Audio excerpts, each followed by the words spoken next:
Hello, hello.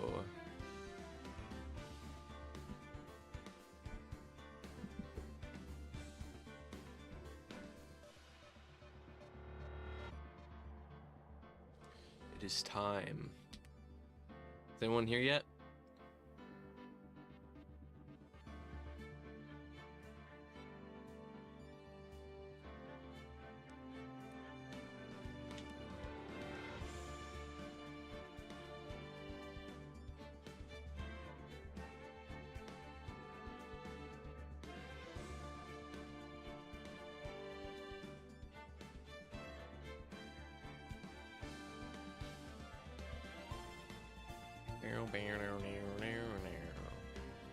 How's everything sound?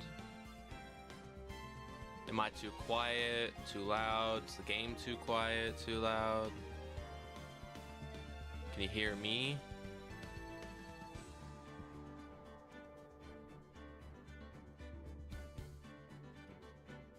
Nobody's typing in the chat, so I don't know if anyone's here.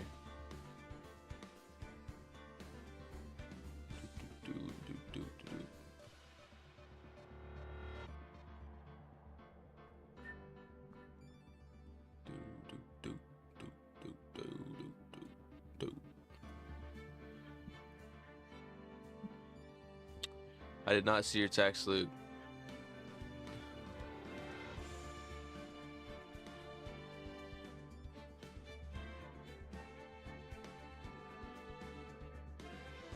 Oh, you were 8 pages today. Nice. Nice job, Slenderman.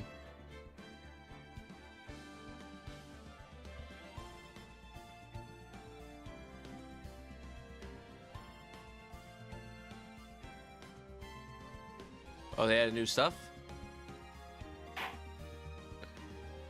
Oh, no! No! No! Go back! Go back! I don't want to see it. Never mind. I mean, I've already played this game, but just to put out there, I pretty much forget everything. So, not everything, but I don't remember a ton of stuff. I'm probably not going to remember all the right answers.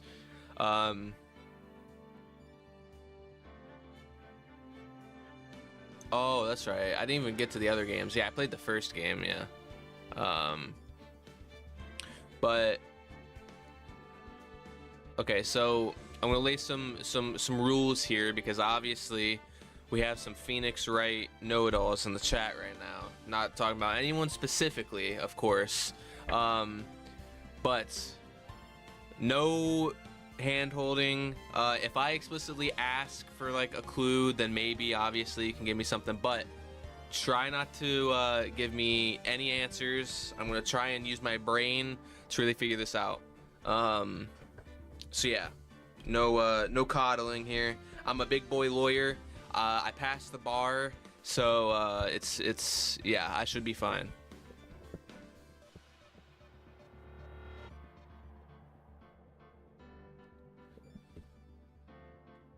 Yes, I'm smart. I can figure it out. Maybe. Okay.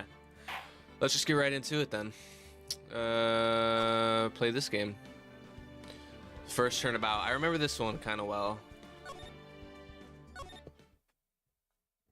I kind of remember this one.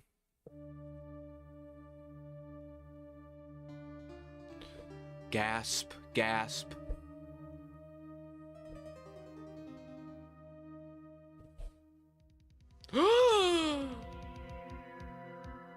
Damn it, why me?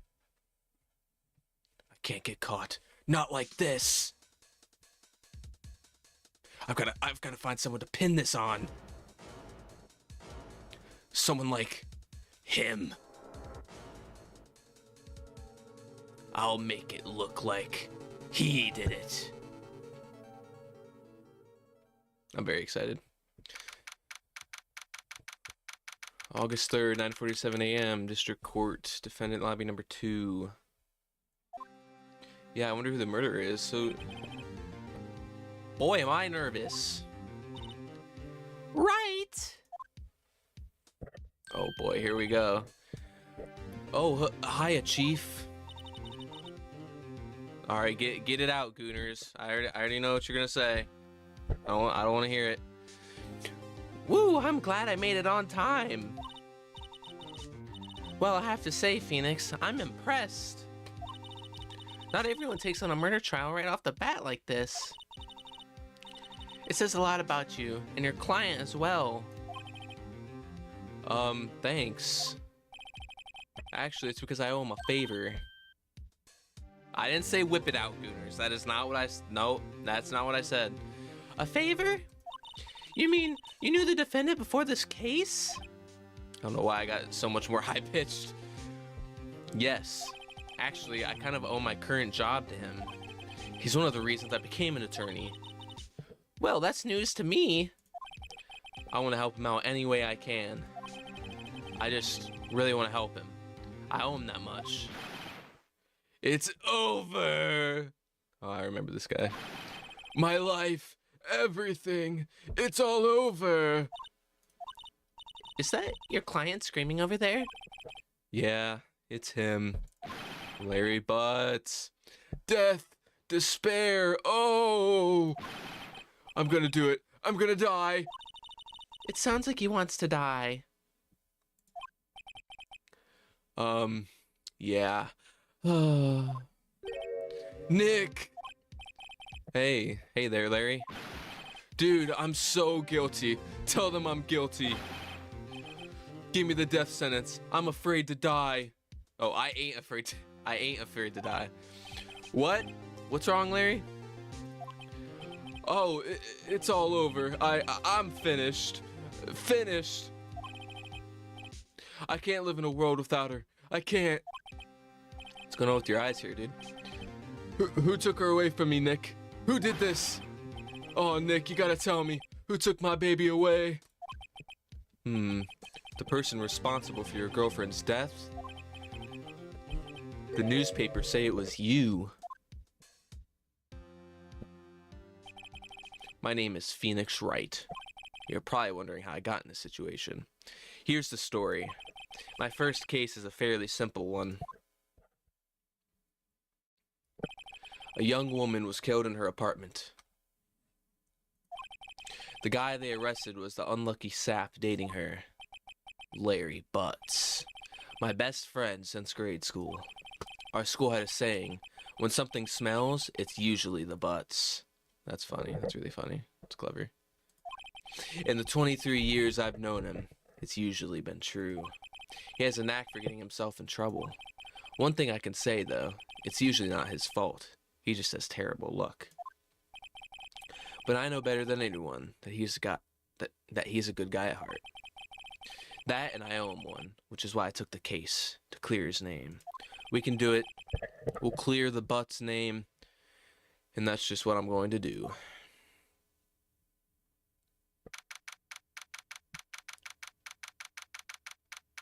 We're gonna wipe the Butts, if you know what I'm saying. We're gonna wipe it clean of any allegations with toilet paper.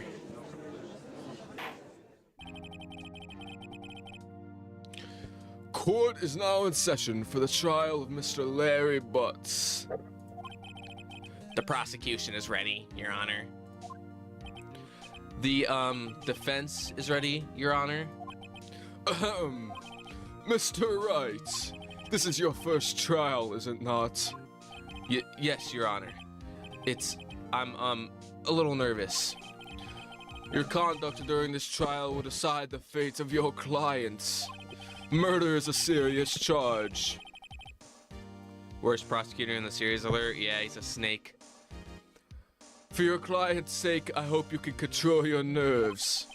Thank you, Your Honor. I know, right? It's me. I dressed up as him for Halloween. Mr. Wright, given the circumstances, I think we should have a test to ascertain your readiness. Yes, Your Honor. Gulp, hand shaking, eyesight fading. This guy really roleplay all of a sudden. The test will consist of a few simple questions. Answer them clearly and concisely. Please state the name of the defendant in the case. Larry Butts. The defendant? Well, that's Larry Butts, Your Honor. Yes, time for judge quiz. Correct. Probably shouldn't be too hard because I already played the game, so it'll probably come back to me pretty easy. Hopefully. Just keep your wits about you and you'll do fine. Next question. This is a murder trial. Tell me, what's the victim's name? Ooh, I know this one. Glad I read the case report cover so many times. It's... wait. Uh-oh. No. No way! I forgot. I'm drawing a total blank here. Phoenix, are you absolutely sure you're up to this? You don't even know the victim's name? Oh, the victim. Oh, of course, I know the victim's name. I, just forgot, temporarily. I think I feel a migraine coming on. Look, the victim's name is listed in the court record. I remember this girl dies, right? Yeah, I remember she dies. Just press tab, check it at any time, okay? Okay, I gotta get my keyboard out.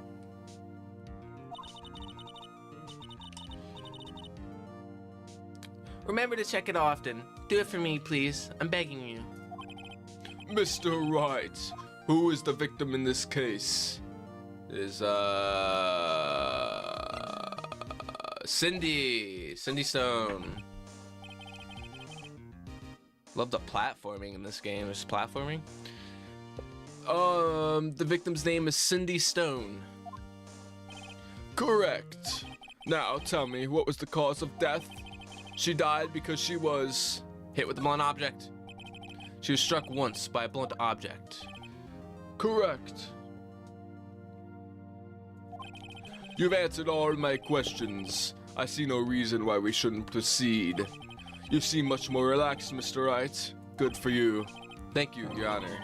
Because I don't feel relaxed, that's for sure. Well then, first, a question for the prosecution. Yes, I passed the judge quiz. Mr. Payne? Yes, Your Honor.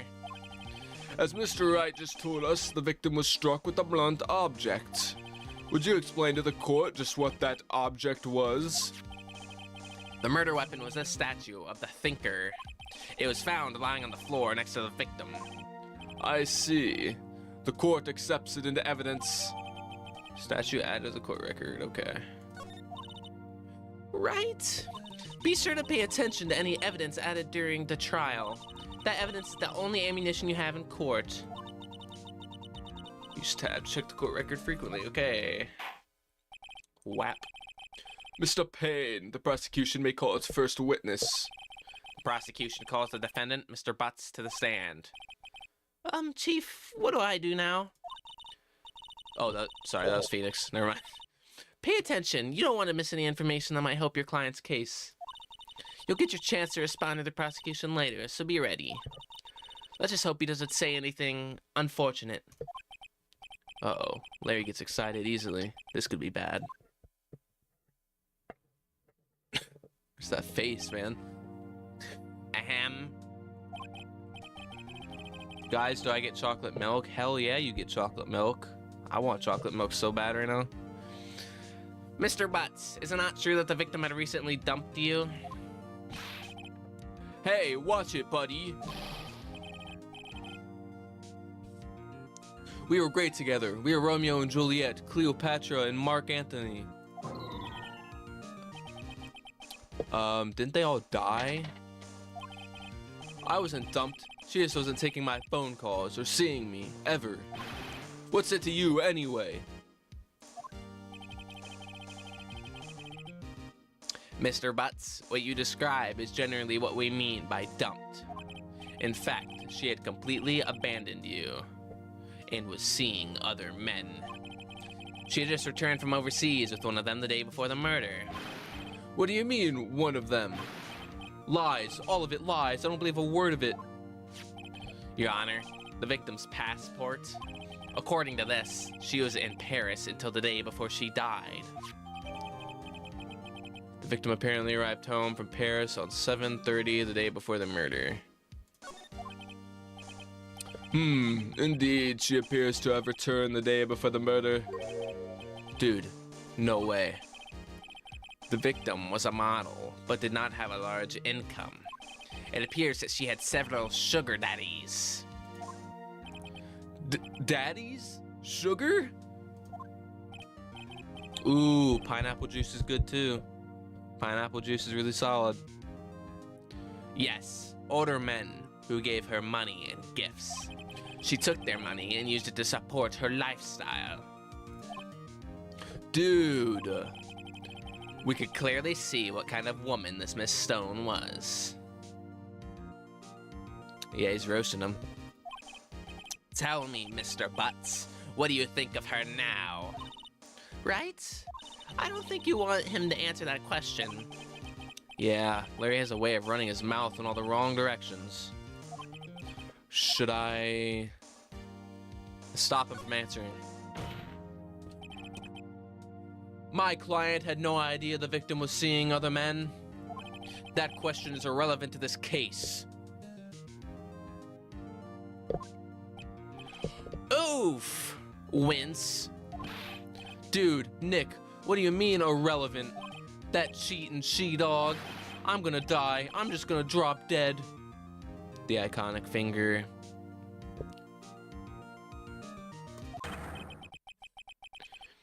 Yeah, and when I'm going to get to the bottom of this. Let's continue with the trial, shall we? I believe the accused's motive is clear to everyone. Payne's kind of stupid. He's just always stuttering over his words. Yes, they need to edit me into the game, honestly. Just have me into the Phoenix Wright. Yes, quite. Oh boy. This is so not looking good. Next question. You went to the victim's apartment on the day of the murder, did you not? Gulp? Well, did you or did you not? Huh? Well, maybe I did and maybe I didn't. Uh-oh. He went. What do I do? Answer honestly. I know. I'll send him a signal. Tell the truth. Yeah, I was there. I went.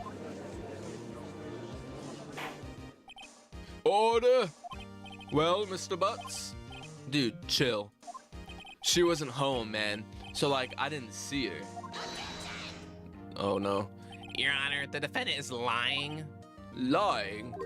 The prosecution would like to call a witness who can prove Mr. Butts is lying. Uh-oh. Well, that simplifies matters. Who is your witness? The man who found the victim's body just before making the gruesome discovery. He saw the defendant fleeing the scene of the crime.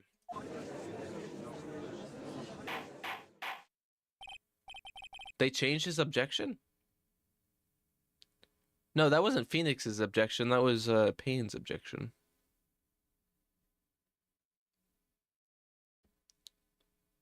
Right? Order in the court. Mr. Payne, the prosecution may call its witness. Oh, they did change it though. That sucks. Yes, Your Honor. This is bad. On the day of the murder, my witness was selling newspapers at the victim's building. Please bring Mr. Frank saw it to the stand. Get it? Frank saw it. Alright. Oh, God. Mr. Sawit, you sell newspaper subscriptions. Is this correct? Oh, yes, newspapers, yes. Mr. Sawit, you may proceed with your testimony. Please tell the court what you saw on the day of the murder. Witness testimony. I was going door to door selling subscriptions when I saw a man fleeing an apartment. I thought he must be in a hurry because he left the door half open behind him. Thinking it strange, I looked inside the apartment. Then I saw her lying there, a woman, not moving, dead. I quailed in fright and found myself unable to go inside. I thought to call the police immediately. However, the phone in her apartment wasn't working. I went to a nearby park and found a public phone. I remember the time exactly. It was 1 p.m. The man who ran was, without a doubt, the defendant sitting right over there.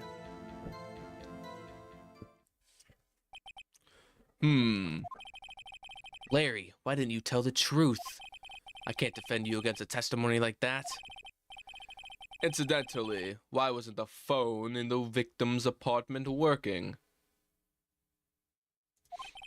Your Honor, at the time of the murder, there was a blackout in the building. Yeah, so I don't know. I forget. This case is pretty short, right? Like, do you think I would have time today to play another case after this? Or... because I don't want to start another case after this if I'm not going to be able to, like, finish it in one go. First 2 cases? Okay, alright. Aren't phones supposed to work during a blackout? Yes, Your Honor. However, some cordless phones do not function normally. Second one was longer, but worth it. Got it. I have a movie at 5 tonight, but I don't think it should take that long. The phone that Mr. Sawt used was one of those. Your Honor, I have a record of the blackout for your per usual. Blackout record. Electricity in Miss Stone's building was out from noon to 6 p.m. on the day of the crime. Now, Mr. Wright. Yes, yes, Your Honor. You may begin your cross-examination. Cross-examination, Your Honor. All right, Wright. This is it. The real deal. What exactly... oh, what exactly am I supposed to do? Why, you exposed the lies in the testimony the witness just gave. Lies? What? He was lying? Your client is innocent, right? Then that witness must have lied in his testimony. Or is your client really guilty? How do I prove he's not? You hold the key. It's in the evidence. Compare the witness's testimony to the evidence at hand. There's bound to be a contradiction in there. First, find contradictions between the court record and the witness's testimony. Then, once you've found the contradicting evidence, present it and rub it in the witness's face. Yeah, tutorial jargon. Open the court record with tab, then point out contradictions in his testimony. Okay, I got this. Let's see how smart I am.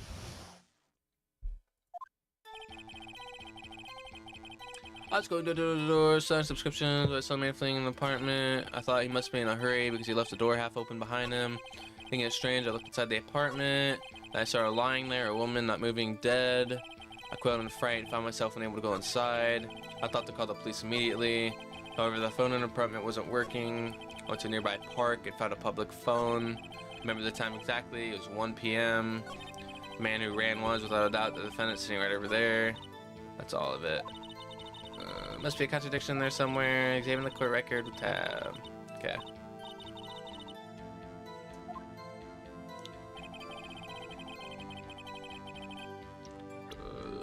Okay.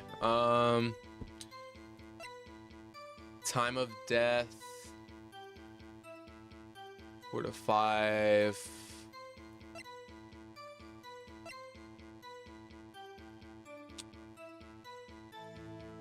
That's 7:30 the day before the murder. From noon to 6. Okay, so electricity is out noon to 6, and then she died 4 to 5 p.m. on the 31st.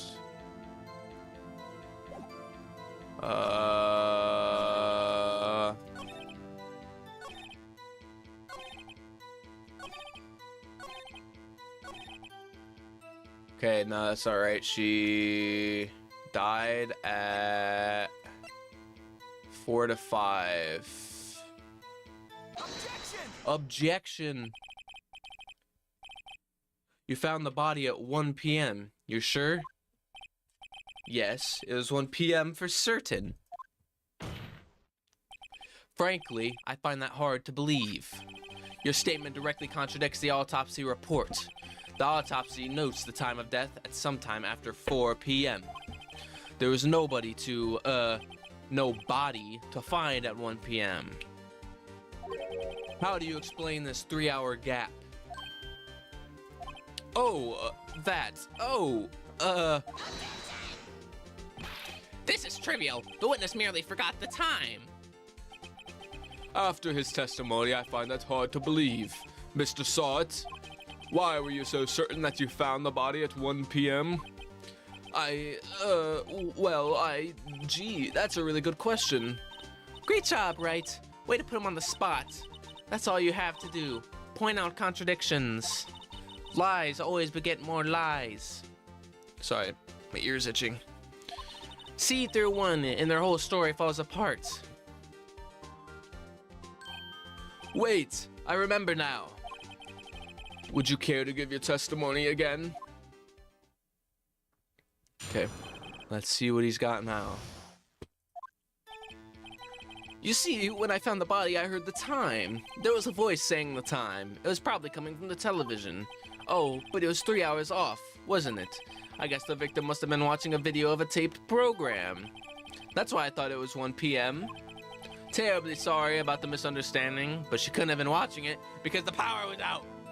You liar. You fiend. I see. You heard a voice saying the time on a taped program. Mr. Wright, you may cross-examine the witness. Right. You know what to do. I've got this one.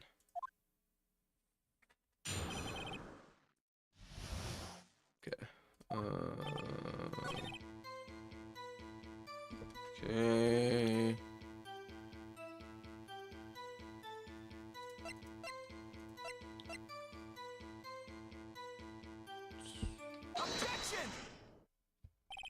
Hold it right there. The prosecution has said there was a blackout at the time of the discovery, and this record proves it.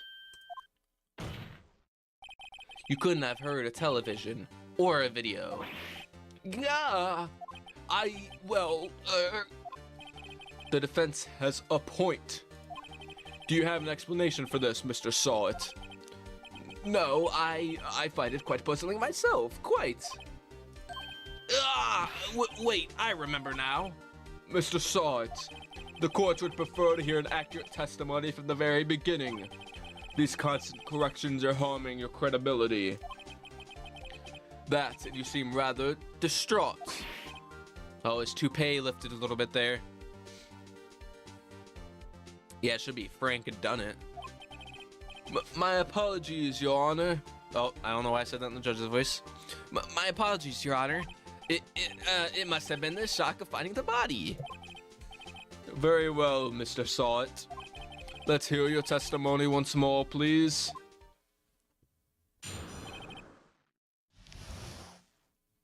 Yes, subtle toupee lifting. Actually, I didn't hear the time. I saw it. Get it? There was a clock in the apartment, wasn't there?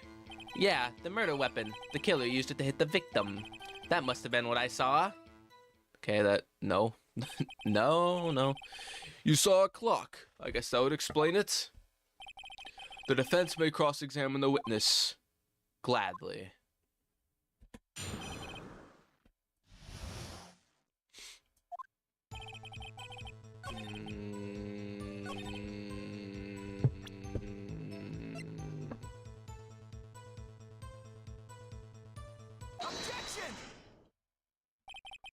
Wait just a moment.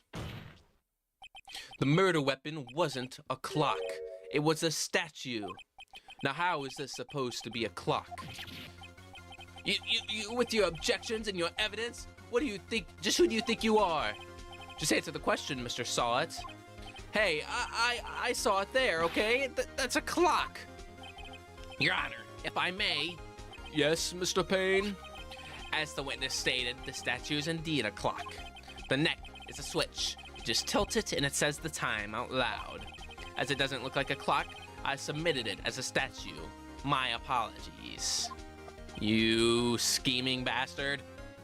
I see. So the murder weapon was a table clock after all. Well, Mr. Wright, it appears that the witness's testimony was correct. This is a clock. Do you have any problems with this testimony now? Yes, but I don't know what it is. Your Honor, there's a gaping hole in the witness's testimony. The only way he could have known that weapon was a clock is to hold it in his hand. Yet the witness testified that he never entered the apartment. Boom, banger, boom. Clearly a contradiction. Indeed. The witness knew it was a clock because he went into the apartment. You're lying. You were inside the apartment on the day of the murder. Oh yeah? Prove it. Prove I went in there. I'll do better than that. I can prove you're the one who killed her. Ooh.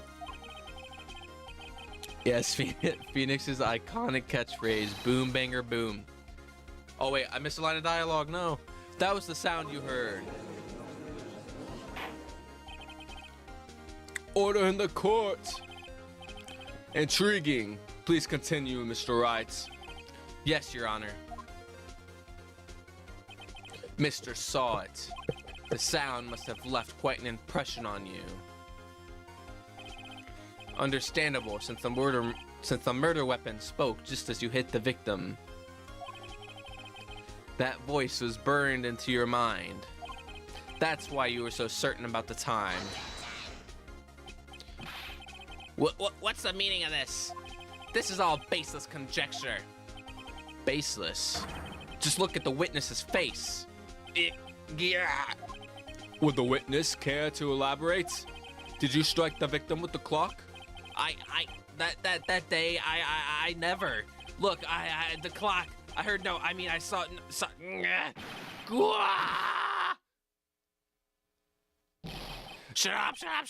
up! I hate you.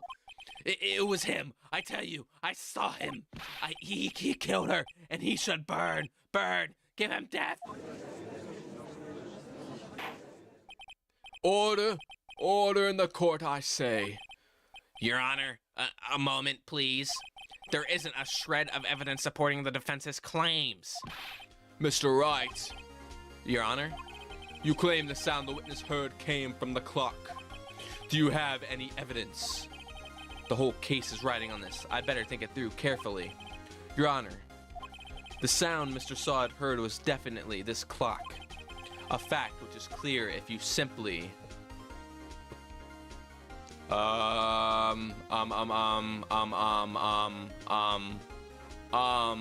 examine the clock's batteries?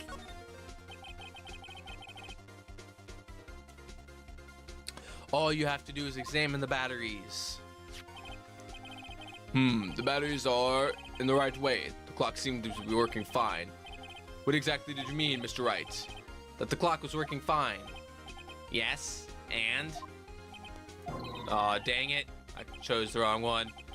I'm sorry. I think I got confused back there with all those testimonies. Mr. Wright, I expect more from a lawyer in this court, even if it is your first day. I'm afraid I have to penalize you. Try to think things through more carefully. Yes, Your Honor. As I was saying, the whole case is riding on this. I'd better think it through carefully.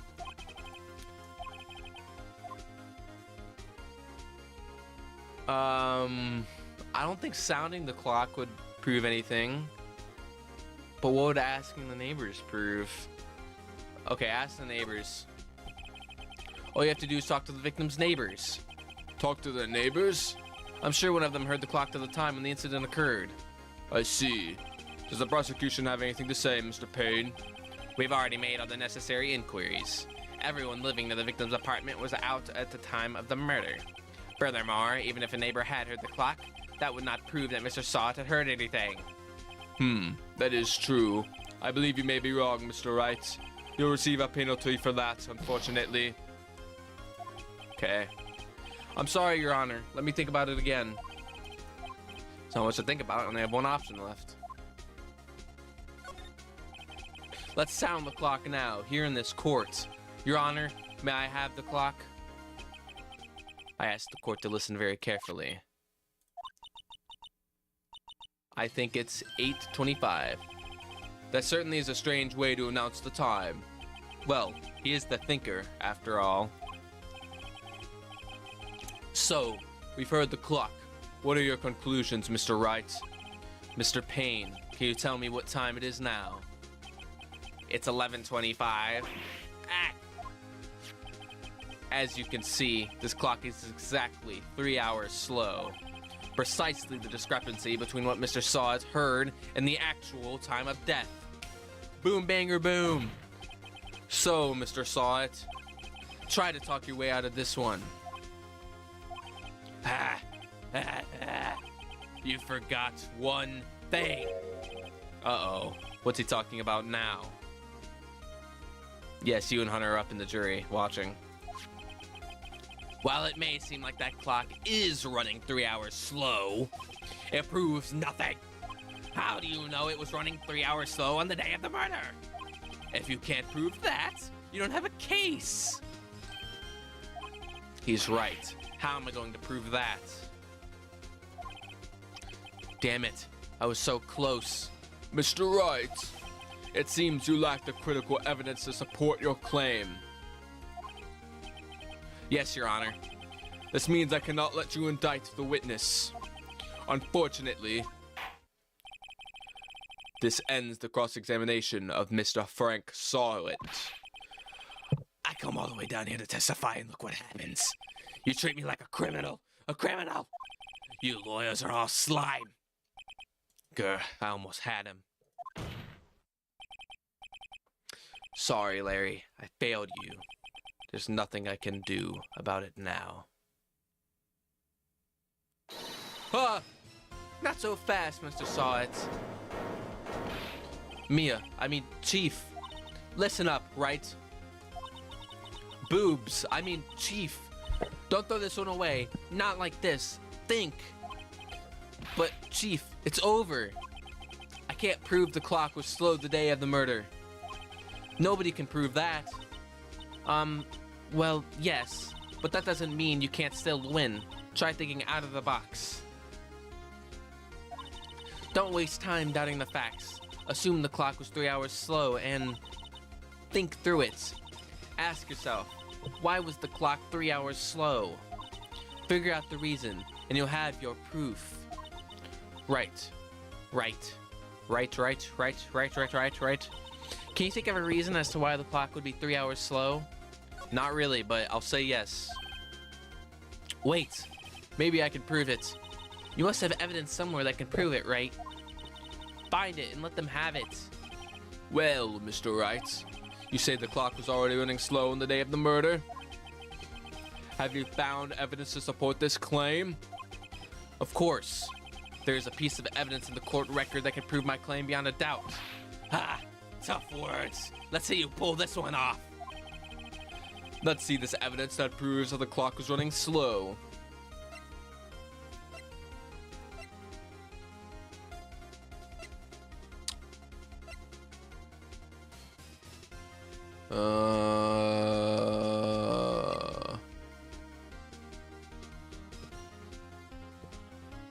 It's because of...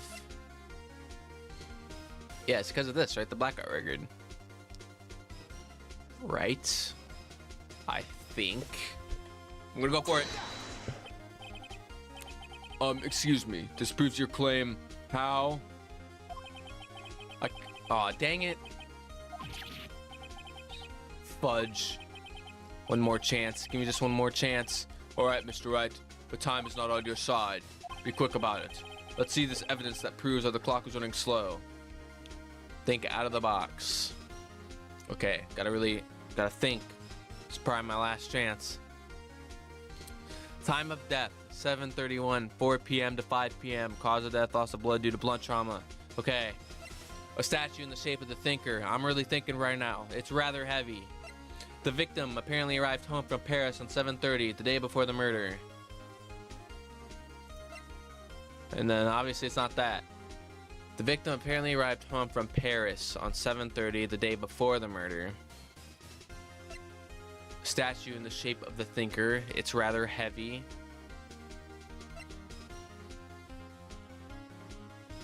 Time of death, 7:31, 4 p.m. to 5 p.m. Cause of death, loss of blood due to blunt trauma. Man, what is it? Why was the clock behind? She arrived home from Paris on 7:30, the day before the murder. Okay. That wouldn't make the clock behind, right? I don't think. A statue in the shape of the thinker. It's rather heavy. Did he... I don't know. Did he make it behind by hitting her with the I don't know.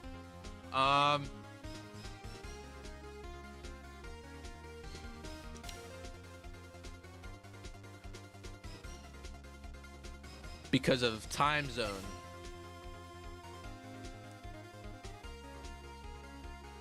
Right. Okay, so it is this.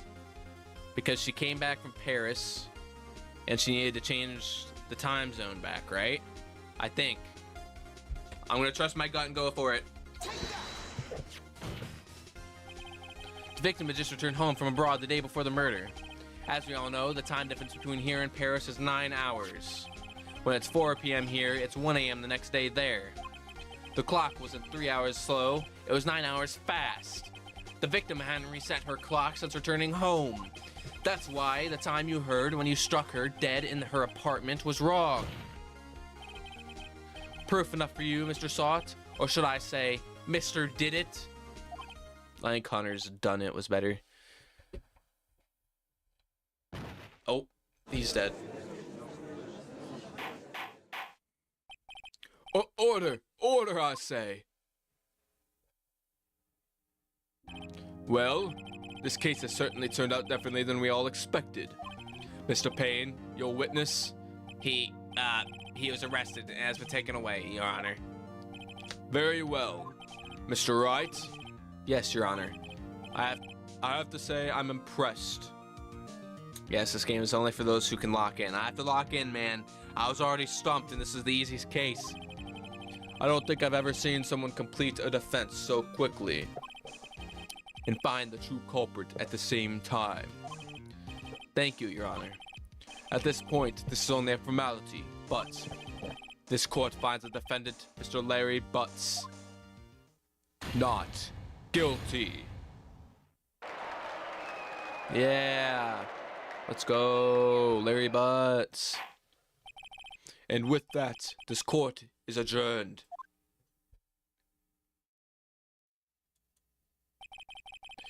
Turns out that Frank Sot was a common burglar. He posed as a newspaper salesman to check and see when people were out of the house. That day, when Larry went to her apartment, the victim wasn't home. After he left, Mr. Sot let himself in to do his dirty work. While he was searching her place, the victim returned. Flustered, Mr. Sot grabbed the nearest blunt object he could find.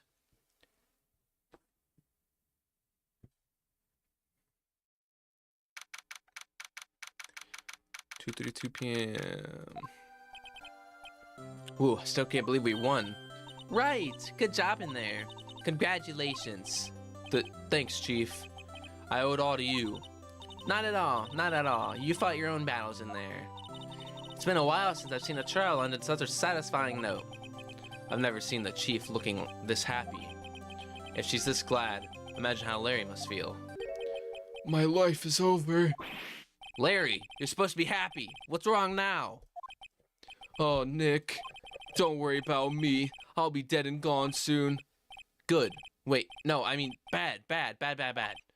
Larry, you're innocent. The case is closed.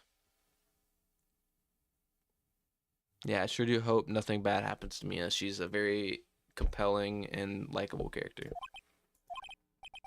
But my Cindy Wendy's gone, man. Gone forever.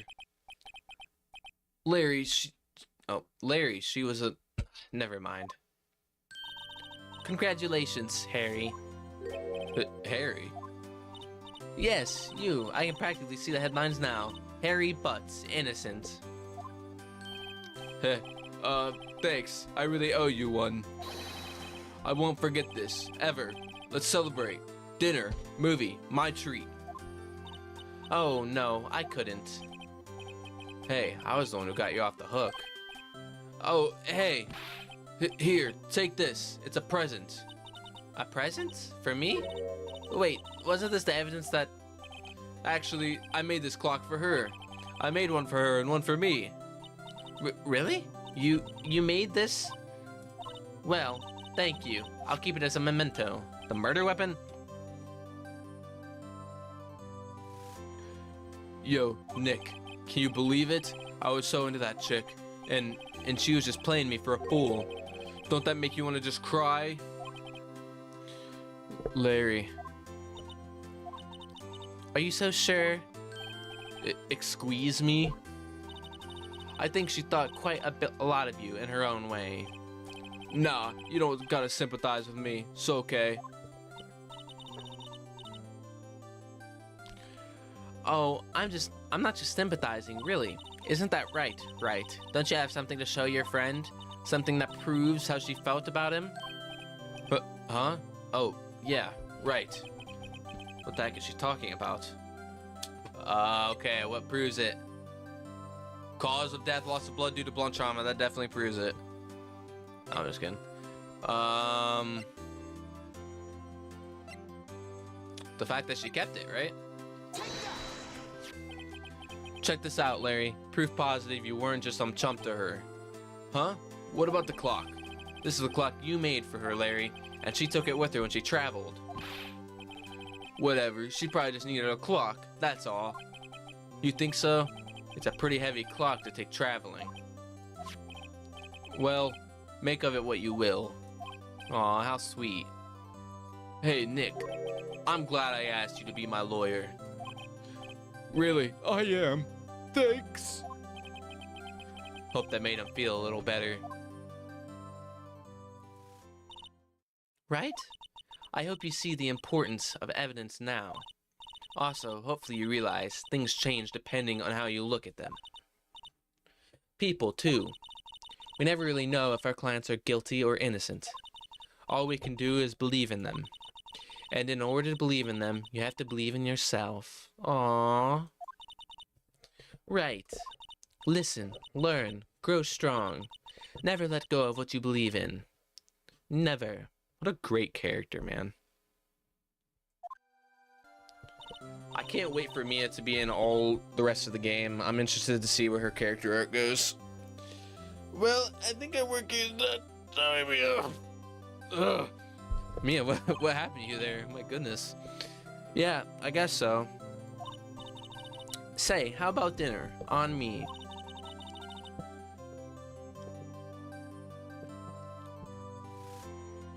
We'll drink a toast to innocent butts. Yeah. Oh, speaking of Harry, you were saying part of why you became a lawyer was because of him. Yeah, part at least. Oh, I just got someone off of death row. That's what you missed. I'm a really good lawyer is what you missed. You'll have to tell me more about it sometime. Maybe over drinks?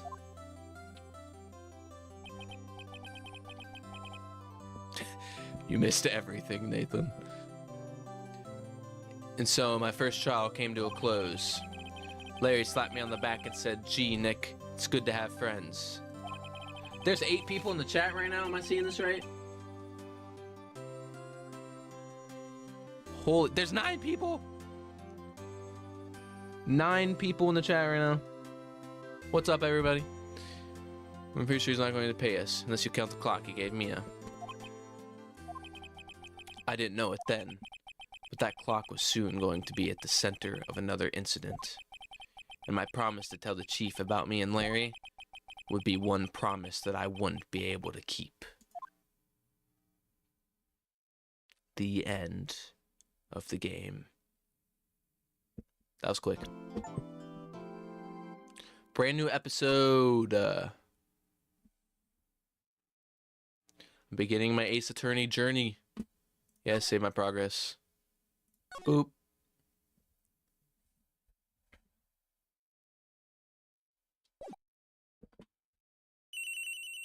Okay, wait.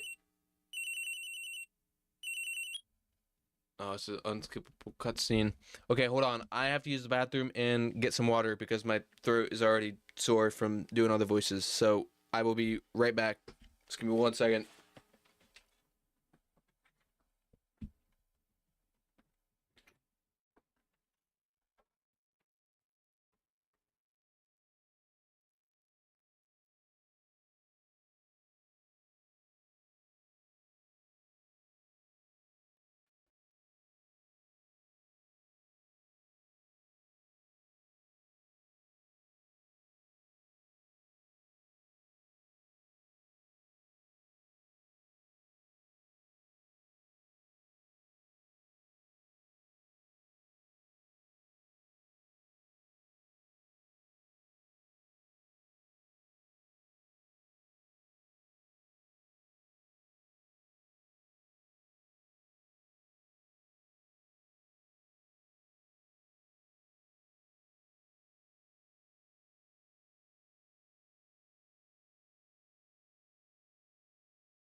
You guys talking about me while I'm gone?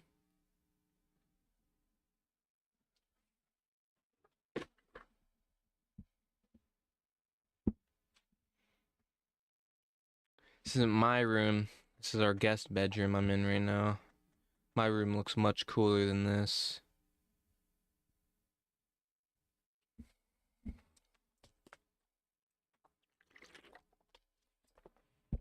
Eight people in the chat, but there's only 3 of them talking. Who else is in here? Answer. Yes, that is true. My room has a bookshelf. It's much cooler. All right, got to wet my whistle.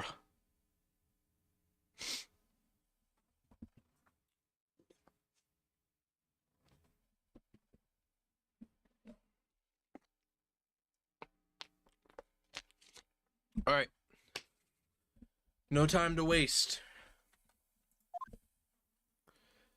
Oh yes, Maya. Hello, this is Maya.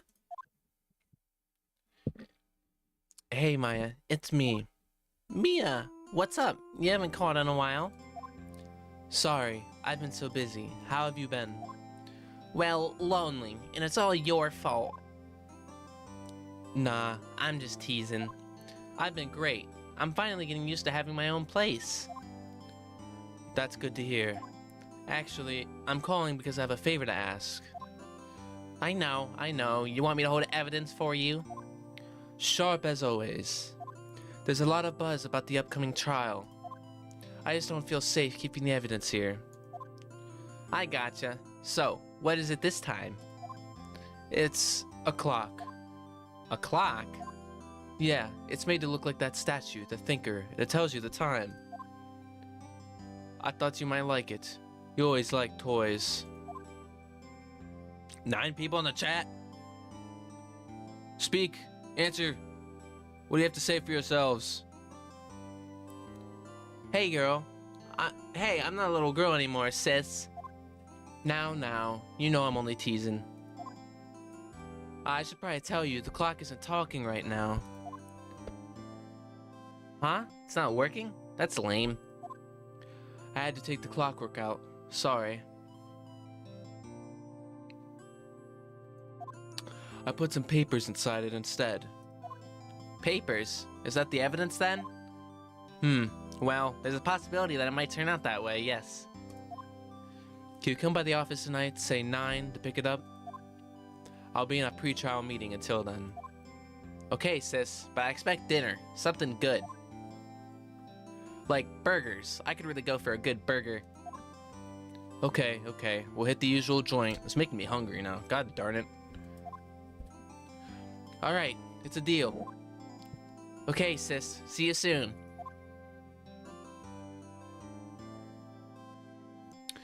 Yep, I'll be waiting, Maya. Yeah, it is lunchtime, but I had breakfast, which I don't usually have breakfast, so I should be fine. But if any of you need lunch, maybe have some lunch with me. I know Hunter's eating right now, or already ate, I don't know. I gotta stop talking about food. Conversation recorded September 5th, 9:27 a.m.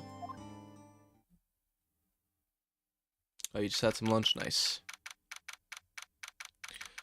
8:57 p.m. Fay & Co. Law Offices. Now, Miss Fay, I'll take what's mine. The papers. I'm sorry, but I can't give you what I don't have. Miss Fay, you're a poor liar. Why, I see it right over there. That must be the thinker that swallowed those papers. Had 2 waffles. Nice. Glad to see. Oh, what you eating, Hunter? How could you know? Oh, you're not cogniferous of my background. Cogniferous of my background. Gathering information is my business, you see.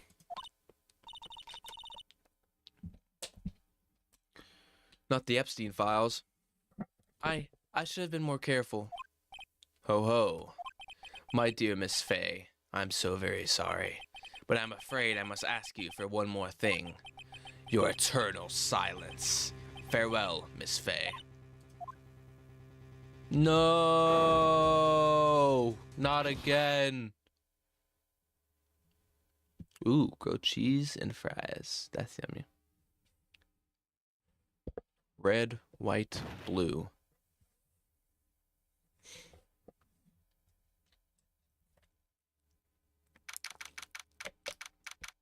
September 5, 9:08 p.m. Fanco Law Offices. Uh-oh, I'm late. That's strange. Guess the chief left without me.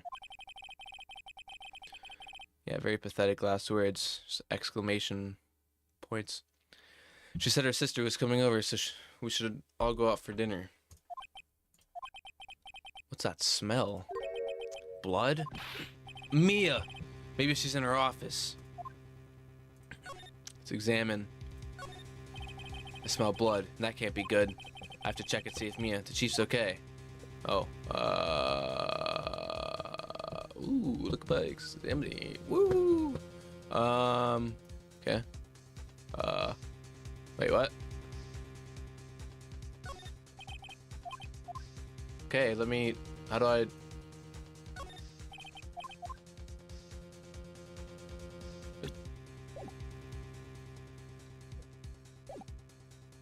Oh, I gotta move this, right?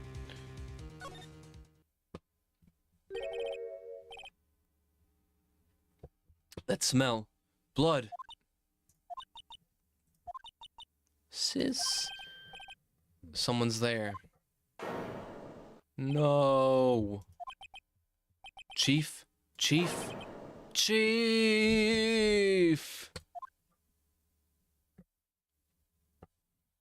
Ruh-roh. Who are you? Oh, that's her name? A strange girl dropped out cold. I left her lying on the office sofa. I went back to the chief where she lay under the window. Her body was still warm. I could feel it when I held her shoulder. Then, all too quickly, it began to fade. Until finally she was cold. Chief.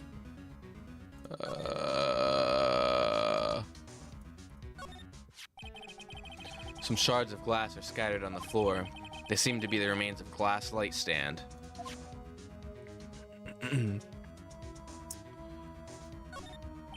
Chief, it's hard seeing her like this, but if there are any clues here, she's struck on the head with a blunt object.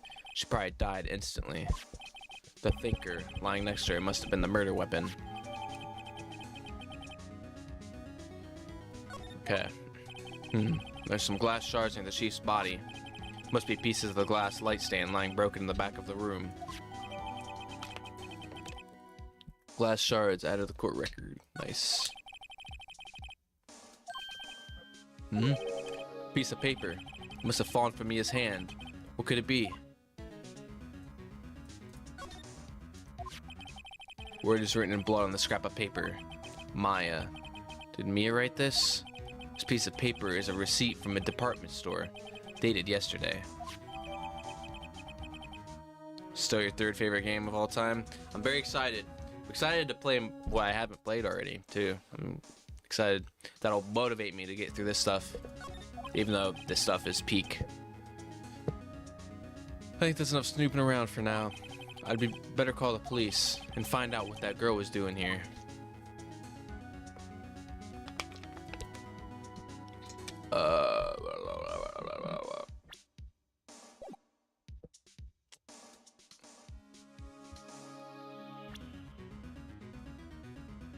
How do I move? Chief's chair, simple functional design. Oh, gotta look at more stuff. Ironic that this became the murder weapon again. Yep.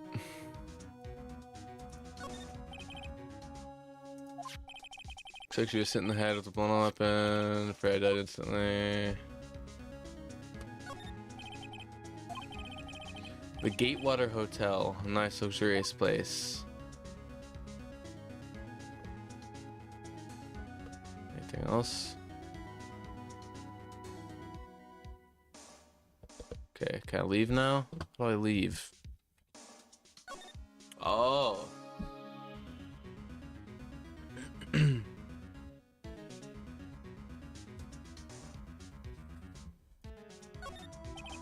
Fan Co. Ledger book. Everything is written in the chief's ultra neat handwriting. It's a small office, but it makes a good bit of money. Surprisingly, the chief is never good with machines, but all she used his PC for was email. Picked up this ancient model at some garage sale for practically nothing. Okay. Well, the chief's important documents are packed in here. This is where she filed her case records and recent rulings. Perfectly normal office desk. A very particular policy about office decor. Spend big on stuff the clients use, but keep your own stuff simple. Interesting. Very humble. Right, I'd better call the police. That's funny. A few of the screws in the receiver are missing. Looks like someone was halfway through taking it apart. Police! Please, come quick. What was that? Someone screaming from outside the window? No, God, I remember her. Oh, I'm snooping, alright. She's staring right at me. She's holding a phone in her hand.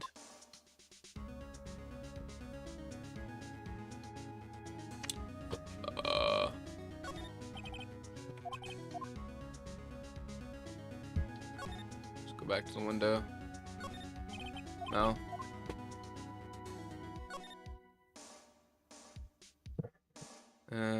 Okay.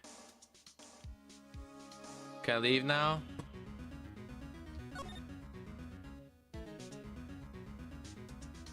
Yeah, how do I leave? Oh, there we go.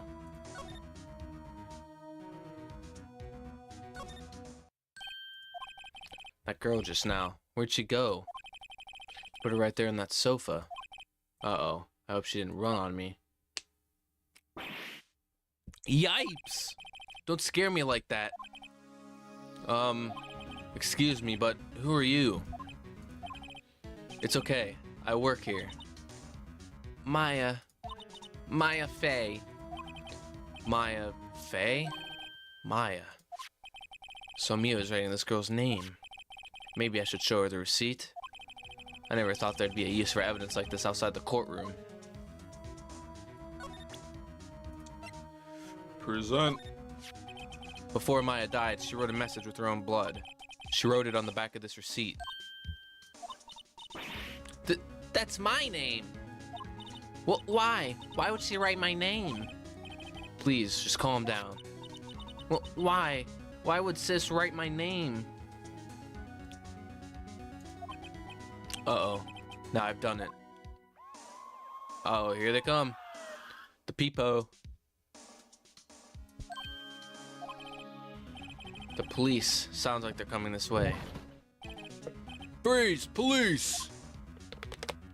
Oh my god, there he is, Lars Gumshoe.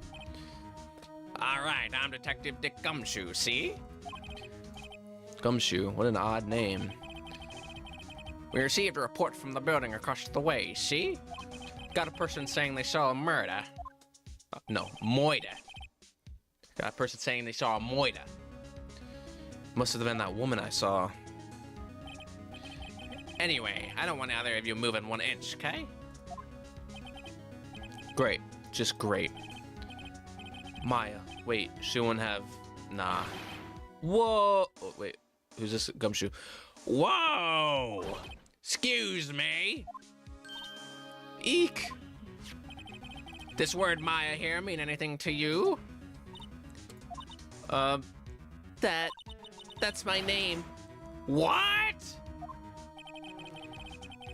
You know, his name's Gumshoe, just like my book.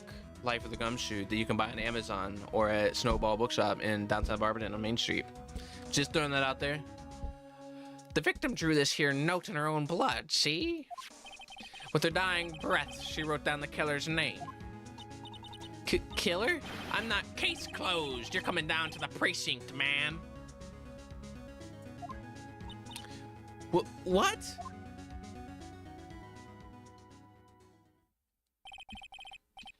Mia's younger sister, Maya, was arrested on the spot.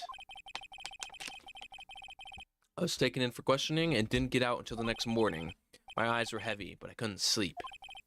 I sat around, waiting for visiting hours to begin at the detention center. I had to talk to Maya as soon as possible. September 6, 9:07 a.m., detention center, visitor's room. There will be no ill words spoken of Gumshoe here. None. Oh, it's you, the lawyer. Good morning. Good morning. She looks so tired. Are you going to be my attorney? Well, that's what I wanted to talk to you about. Of course I will. First things first, I better get her cheered up. Yeah, of course I will. Cheer up. Really? Whoa, did I say the wrong thing? She looks sadder now. What's wrong? You don't think I can do it? No, no one could. Who would believe me? Even you. Even when you found me in the office, you looked at me like I had done it. Did I look at her like that? Yeah, maybe a little bit. No, I never thought... It's okay. I understand. And I've also heard about you. Heard? Heard what about me? I was talking to my sister on the phone the other day. Today was my junior partner's first time in court. Wow, really? How'd that go? It was quite the scene. Honestly, I was on edge the whole time. It's been a while. Ha, so he crashed and burned? He's a genius. One of those strike fear into the hearts of evil types. The only thing he's lacking is experience. Ha, sounds like it was fun. Well, I know who to go to if I ever get into trouble now. I don't know, Maya. I think you might want to wait. Give him 3 more years. That is, unless you want to be found guilty. Wow, thanks a lot. That's what she said. I'm sorry. I didn't mean to insult you. No, it's okay. It's true, I guess. But at the same time, I can't just sit by and watch. When I think of the person who did this to Mia, I know.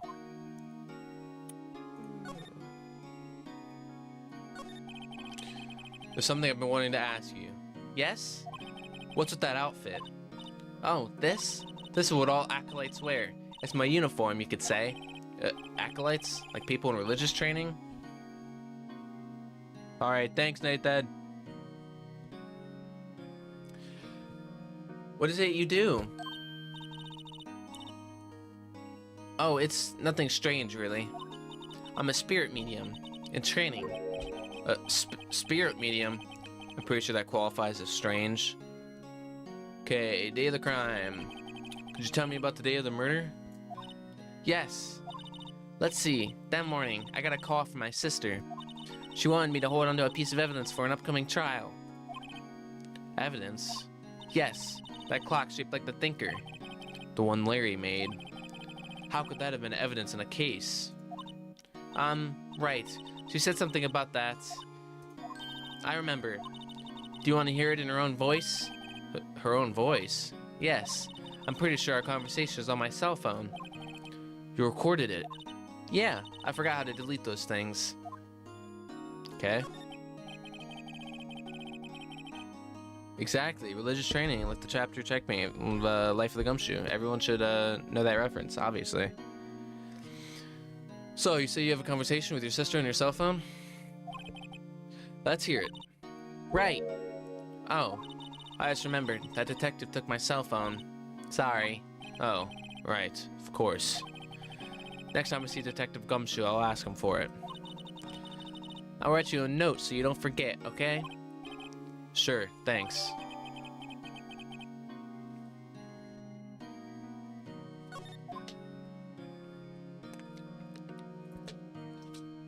Spirit mediums.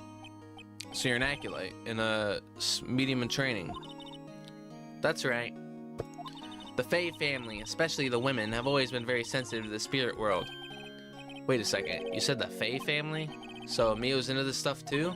Of course. She left the mountain to follow her career, she said. Her powers were first class too.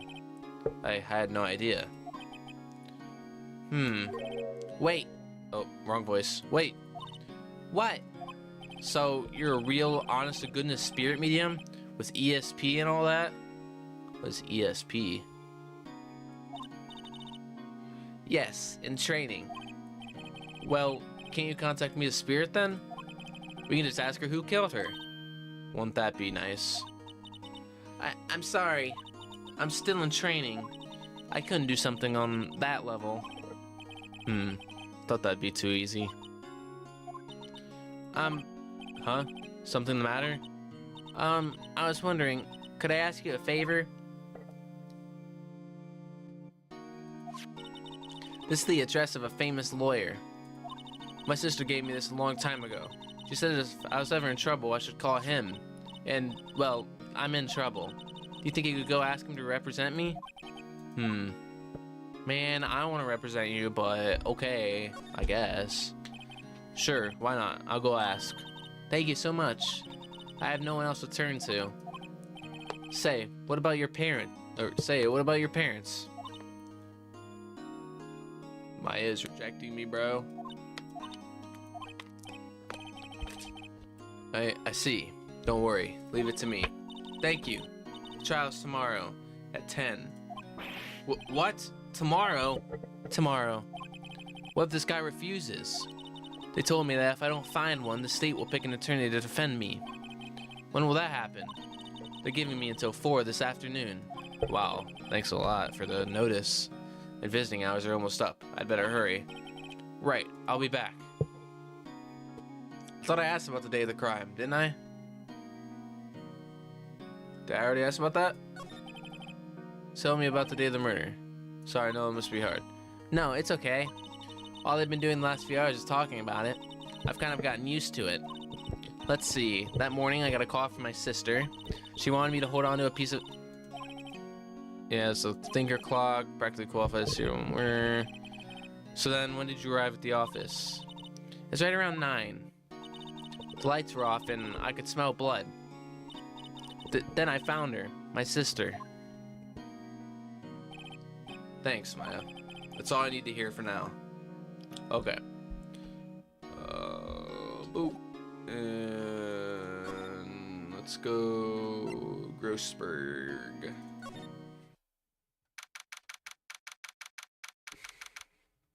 I remember this place. According to the receptionist, the big boss is out.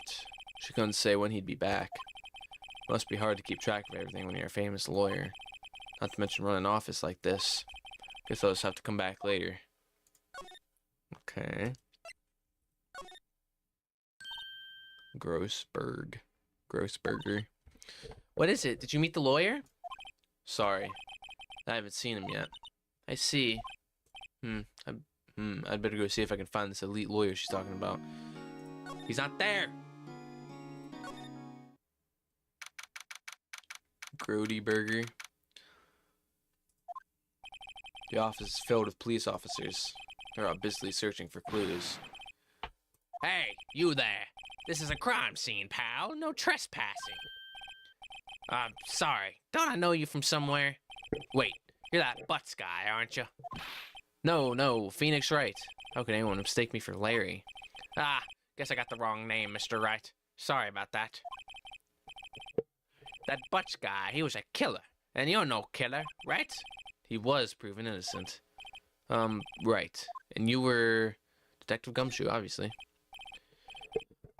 Gumshoe, wasn't it? Dick Gumshoe? Right. At your service. Hang on. That's Detective Gumshoe to you, pal. Anyway, get the name right. And don't go calling me Dick. Hey. Hey, Dick, get over there. Get over here. Yes, sir. But be right there.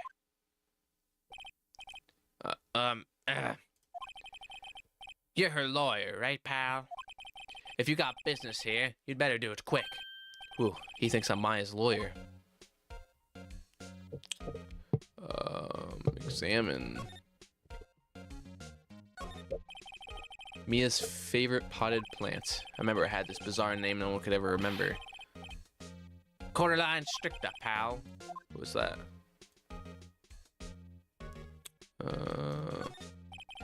Mia's desk. Perfectly clean, as always. The only thing it's missing is Mia. So rightest amount of legal books here. Scariest still is that Mia probably read all these. Sky is blue and so am I. There's that hotel right across the way. The sky is blue and so am I. What is it saying? An old movie poster. Apparently this is the first movie that made Mia cry when she saw it. I'll have to check it out one of these days. Yes, look how great that movie poster looks.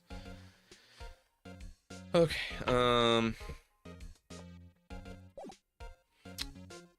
let's talk Mia. About Miss Faye, do you do an autopsy? You want to know the results, eh? Now don't you look at me like that, pal. It's no use. She might have been your boss, but that doesn't mean you get any special treatment. All right. You can see the report, but that's all. Time of death, 9/5 at 9 p.m. Call a single blunt force trauma. Death was instantaneous. Maya. About Maya. Yeah, I'm looking forward to the trial. Sorry, pal, but this is one trial you aren't going to win. Why do you say that? The city's put Prosecutor Edgeworth on the prosecution. Yo! Best character. Edgeworth. I'm sure you know what that means. You being a lawyer and all. Edgy boy. Prosecutor Edgeworth. That's right. That's right, pal. Mr. Miles Edgeworth himself. Wait, you do know him, don't you? Of course I do. The Yowie begins. I know him. He's a feared prosecutor. He doesn't feel pain. He doesn't feel remorse. He won't stop until he gets his guilty verdict. Oh, I don't talk about him that way. You make him barely sound human. Still, I'm afraid this pretty much decides the case. So, Edgeworth is on this one. He hasn't lost a case since he became prosecutor at the incredibly young age of 20. Yo, that's my age. And I'm becoming I'm becoming a defense attorney, but still. There's got to be some correlation there. Of course, there are rumors of back alley deals and forged evidence.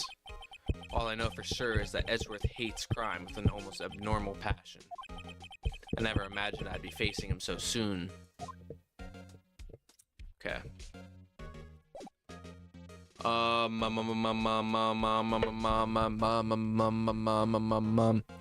Let's go back to Grossberg. See if he's here yet. Nope. I guess we can look around his office. That painting has been bugging me ever since I stepped in here. The old oil paint is so thick it's practically giving me a stuffed nose. You watch real lawyers play this? That would be fun. An expensive potted plant. No idea what kind of plant it is, but it's probably the most expensive one available. What's this? A table for clients. An elegant bony case. And if I'm not mistaken, that lighter is made of solid gold. Even I could tell someone here's got money to burn. A solid mahogany desk. The wood's been polished to a deep luster. Clues here.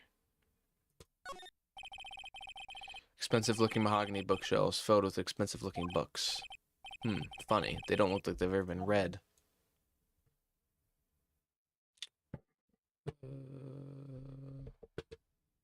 Okay. I think that's everything. thing here. Yep. Alright.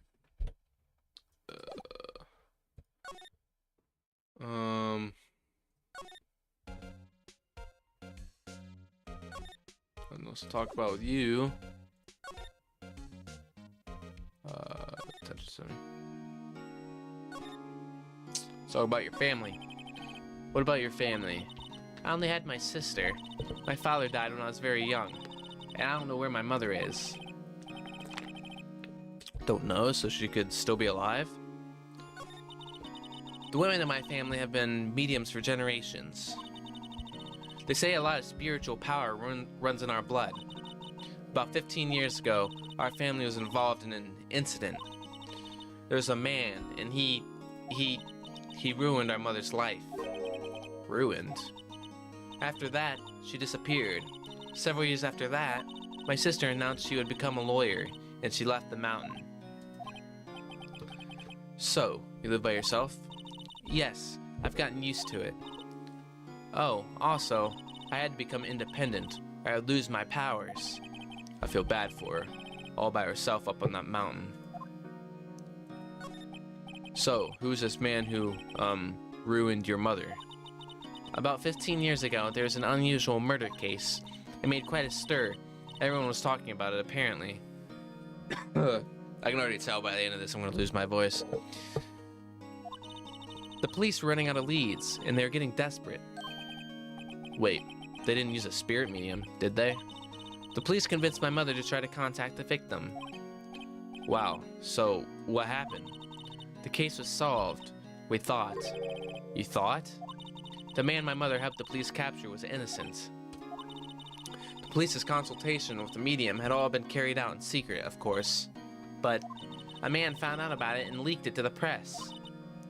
He told all the papers that my mother was a fraud, and the media jumped on it big time. Yeah, probably is a good idea to do that.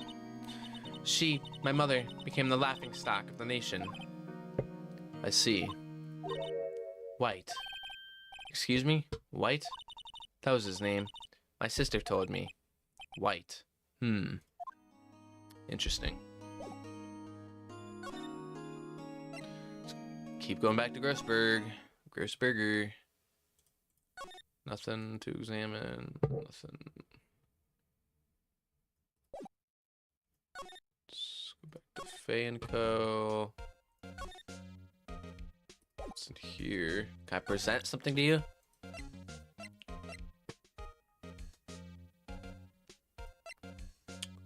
Can we present this? I was wondering, do you see my Faye cell phone? Oh, that? I have that. Do you think you could give it back? Sure. I mean, wait a second, pal. Tricky lawyer. Tell him straight. If I tell him I want it, there's no way he'll give it to me. Something the matter? Oh, no, it's just, you know, detective. Nope, I know nothing, pal. That cell phone has a lot of numbers on it, like her boyfriend's. Cell phone holds all a little girl's sweetest and spiciest secrets. You tried to confuse me. Sorry, pal. I already checked all the numbers in memory. Impressive. You're quite the detective. Uh-huh. Oh, here, you can have the phone back. There weren't any suspicious call records in there after all. Seems you didn't notice the recorded conversation. My cell phone received from... Yeah, he's not a very good detective, apparently. Guess I've asked all the questions I need to. You all done, pal? Yes, thank you. I'll be heading out now. Oh, wait. One more thing I wanted to mention to you. I don't suppose you're planning on talking to that witness. Anyway, you'd better not. No influencing the witness with your lawyerly ways, pal. Come to think of it, I'd completely forgotten about her. The witness? Yeah, Miss April May. I'm sorry about this, but I can't tell you anything about her. Well, you just told me her name. Miss May, huh? So you've sent her home already then? Ahaha, you're trying your loyalty tricks on me now. She's not to go outside her room until the trial. So, she's still in the hotel across the way. I guess I should know better than to try to get a detective to leak information. You got that right, pal. Time to pay a visit to Miss May. Okay. Gatewater Hotel. Like Watergate?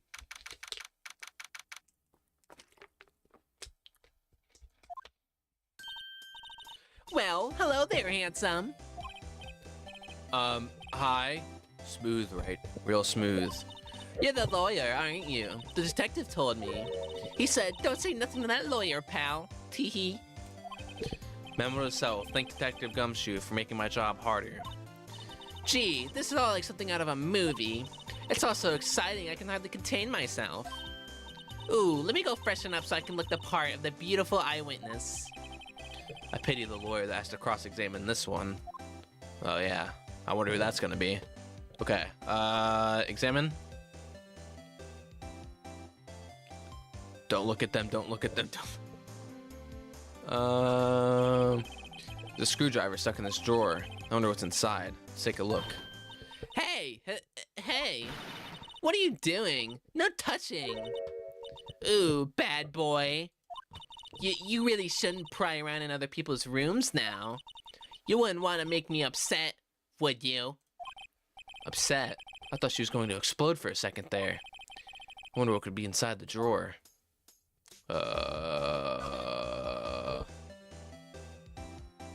Yes, she will scratch you. What you witnessed? Do you think you could tell me something? I need you to describe what you observed at the time of the incident. Ooh, observe. Incident. You sound just like a lawyer in the movies. I like a man with a big vocabulary.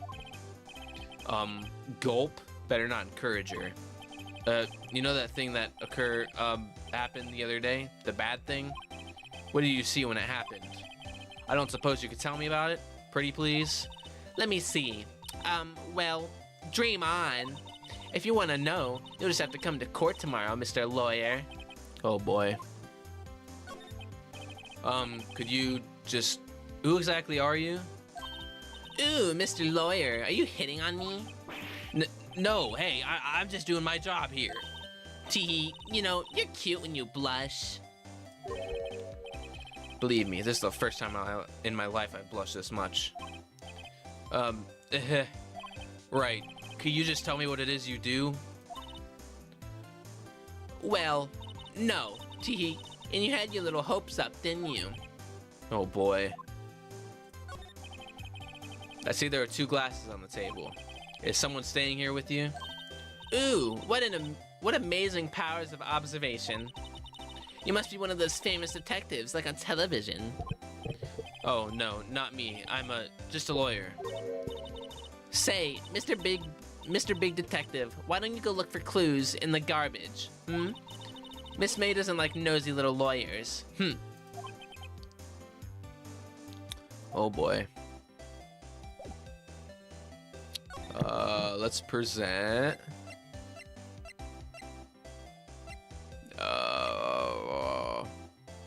The phone again? Excuse me, but I'm a witness, police witness, you understand? How could I possibly give you any information in good conscience, Me, the witness. It's just like in the movies. And not very cooperative. Examine the room.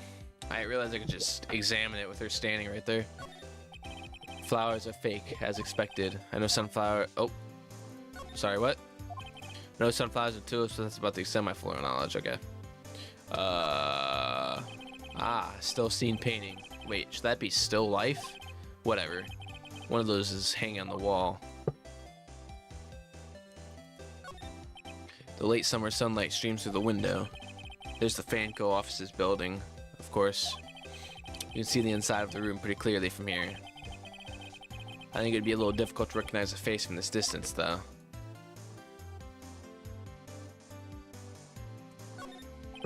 Simple bed has been recently made, nothing eye-catching here. Bottle and 2 glasses are on the table. Somebody must be staying with her. Okay.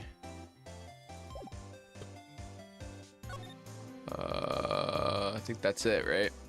All right. Let's go back to Grossberg.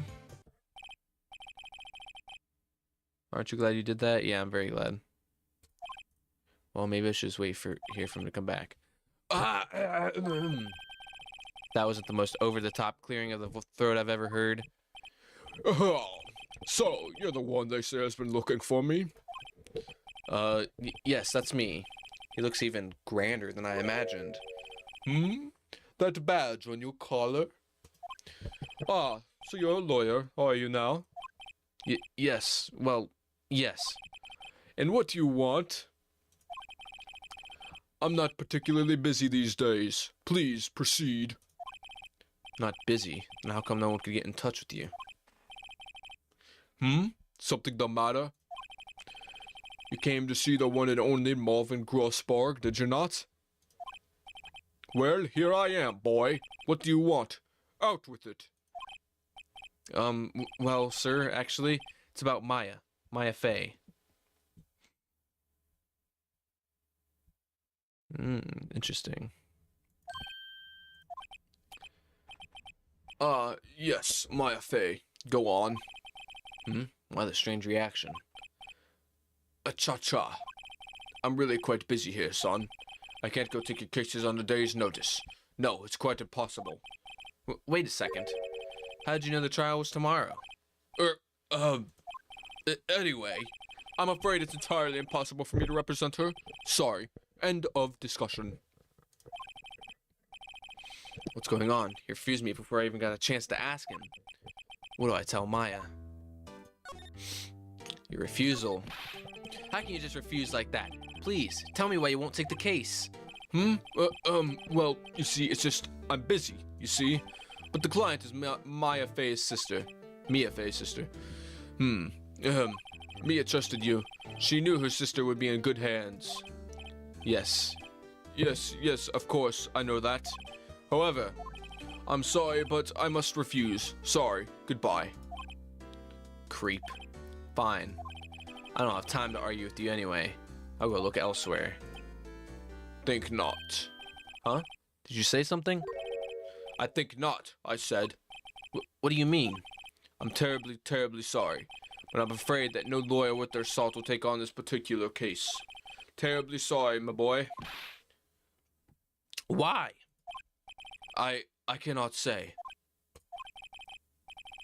I beg your pardon. Could you leave now? I've nothing more to discuss with you. What's going on here? How did you know Mia Fey? She worked here a long time ago. Quite the apprentice, that one. Learned my techniques in the blink of an eye. She left one day, quite suddenly. She had a mission, you see. A mission? You could see it in her eyes. She followed it with a burning passion. Never looked back at that one. That painting.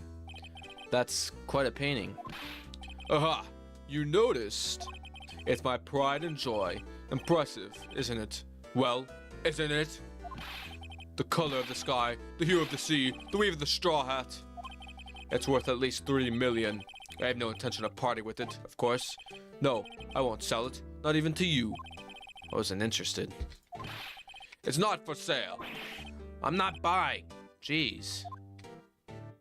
Okay. Let's go to the detention center. September 6th, 3:42 p.m. Detention center visitors room. Hiya. Oh, you're back. Did you find the lawyer? Well, what do I tell her? Well, see, just be honest. I really don't think you should use that guy.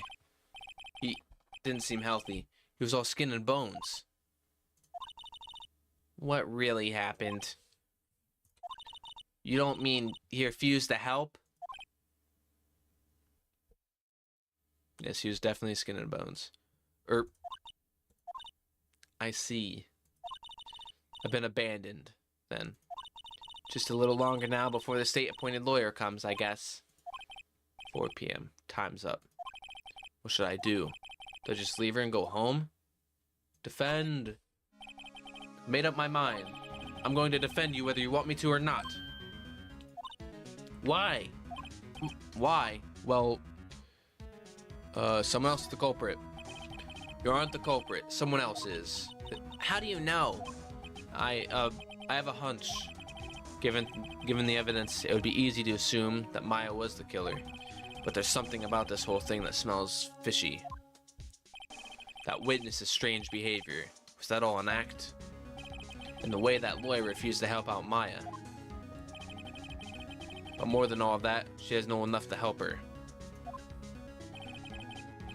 Nothing is more sad or more lonely than that. I know, I've been there a long, long time ago. Whoa, backstory. Why did I become a lawyer in the first place? Because someone has to look out for the people who have no one on their side. Maya, I won't abandon you. You can count on me. That's so kind of you. Baby Phoenix flashback. Well, let's fight this one and get you out of here. Right, thank you. Whoa, she smiled at last. She looks like an entirely different person. One last question. You are innocent, right? Yes, and I trust you. So you trust me too, okay? It's a deal. Oh, it's a deal. So what next? There's something that's been bugging me. Just what was inside that strange woman's drawer. It was when I tried to look into the drawer that she got all defensive. There has to be something in there. Yo, thanks for the emojis, or whatever that was. The celebration emojis. Okay.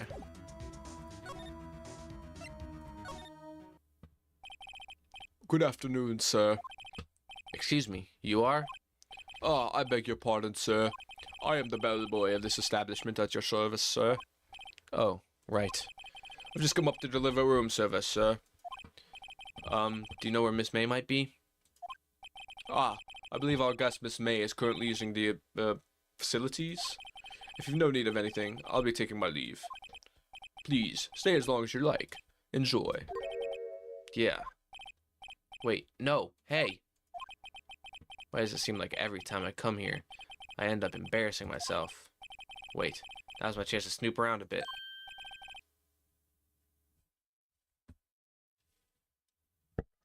Ah, I almost forgot. Gah, you came back quick. Might I ask you to inform Miss May that there is a message for her? Please tell her that Mr. White of Blue Corp phoned. Mr. White? Walter White? Oh, right, sure. Mr. White of Blue Corp? Of Gray Matter? Where have I heard that name? White. That was his name. My sister told me. White was the name of the guy who ruined Mia and Maya's mother. Could it be a coincidence? I think not. There's a screwdriver sticking out of that half-open drawer. Now's my chance to see what's inside. What do we have here? A wiretap? What would a woman like her be doing with a thing like this? Wiretap added to the court record. There's definitely something suspicious about this Miss May. Why would she have something like this in her hotel room? There's a story behind all this. I know it. Alright. I'll be using this bit of evidence in tomorrow's trial, that's for sure. For Maya's sake. I'll get to this woman's bottom. I mean, you know what I mean. Oh, bellboy, still there? Uh-oh, time to scram. I look forward to tangoing with you tomorrow, Miss May. In court. To be continued. Right now. Yep. See my progress, please.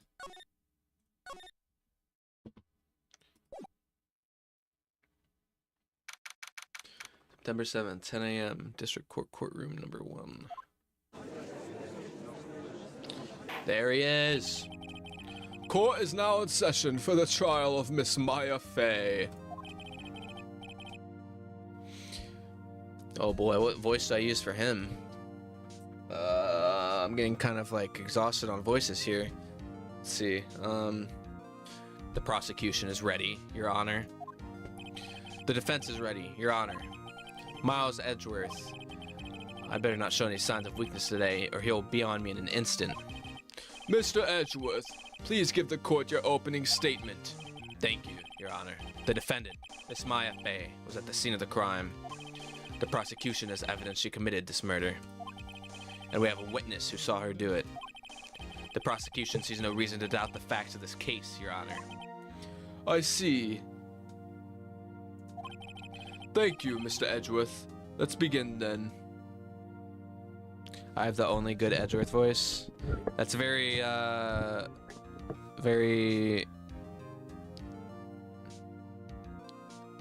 It's very bold of you to say. If we may call our first witness, Your Honor. The prosecution calls the chief officer at the scene, Detective Gumshoe.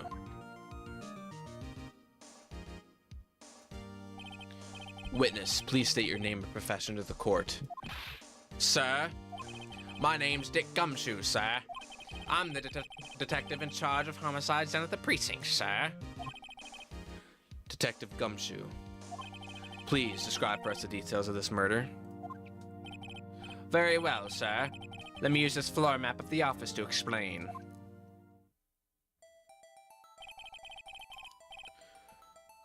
The body was found by this window here. In the cause of death... Loss of blood due to being struck by a blunt object, sir. The murder weapon was a statue of the thinker found next to the body, sir. It was heavy enough to be a deadly weapon, even in a girl's hands, sir. The court accepts the statue as evidence. They're still calling it a statue. Floor plans added to the court record. Now, detective. Yes, sir. You immediately arrested Miss Maya Fey, who was found at the scene, correct? Can you tell me why? Yes, sir. I had heard evidence she did it, sir. Detective Gumshoe, please testify to the court about this hard evidence.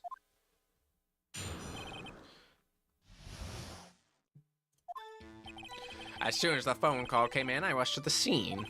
There were two people there already. The defendant, Miss Maya Fey, and the lawyer, Mr. Phoenix Wright. I immediately arrested Miss Maya Fey. Why? We had a witness account describing her. The witness saw Miss Maya Fey at the very moment of the murder.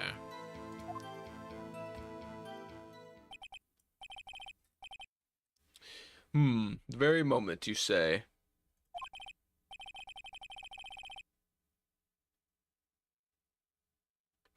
Can't see Edgeworth's secret horned upness? What's that mean? He's horny? Very well, Mr. Wright. You may begin your cross-examination. Yes, Your Honor. Cross-examine what? I couldn't see a single contradiction in that testimony. Whoosh. Smack. Hey, Maya just threw something at me. What's this? When my sister couldn't find any contradictions in a witness's testimony, she'd bluff it and press the witness on every detail. The witness always slips up and says something wrong. It worked lots of times. Heh, I should have expected Maya would know some of her sister's tricks. Alright, let's give this a try. Something the matter? No, Your Honor. I'd like to begin my cross-examination.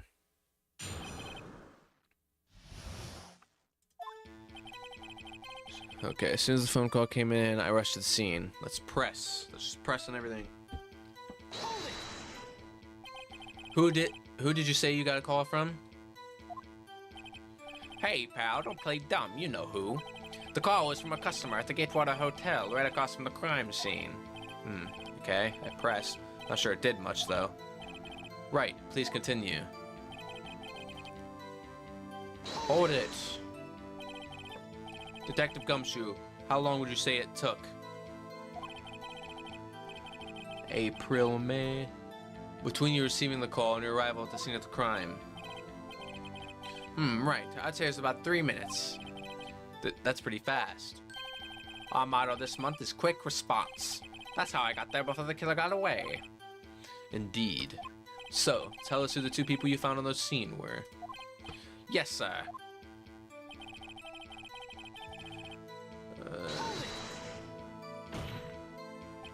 Are you absolutely sure it was us? Listen, pal, your dumb act will only get you so far. With her funky hippie clothes and your spiky hair, you two stand out like suspicious people at a crime scene. Well, he does have a point about her. She is pretty unmistakable.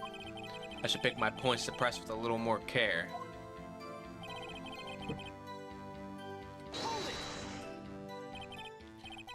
Why's that? What's your reason? Why? We had a witness account describing her. Hold on just 1 second. Yeah? If I heard correctly, you said you arrested her because you had hard evidence she did it, correct? Huh? Did I say that? Me? I heard you say it. You did say it. You said it. Exactly. What about this suspicious woman in Pink's claim was hard... Suspicious woman in Pink's claim was hard evidence. What? Miss May isn't suspicious, and she sure isn't Pink, pal. Well, I guess she is Pink. That's enough, Detective Gumshoe. Do you have any more solid proof other than her claims, Detective? I guess pressing can have its advantages. Yes. Sorry, I got the order of things mixed up in my testimony, Your Honor, sir. There was something I should have told you about at first, Your Honor. Very well, Detective. Let's hear your testimony again.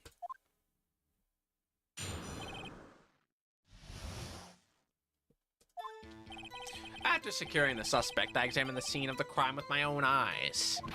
I found a memo written on a piece of paper next to the victim's body. On it, the word Maya was written clearly in blood. Lab test results showed that the blood was the victim's. Also, there was blood found on the victim's finger. Before she died, the victim wrote the killer's name.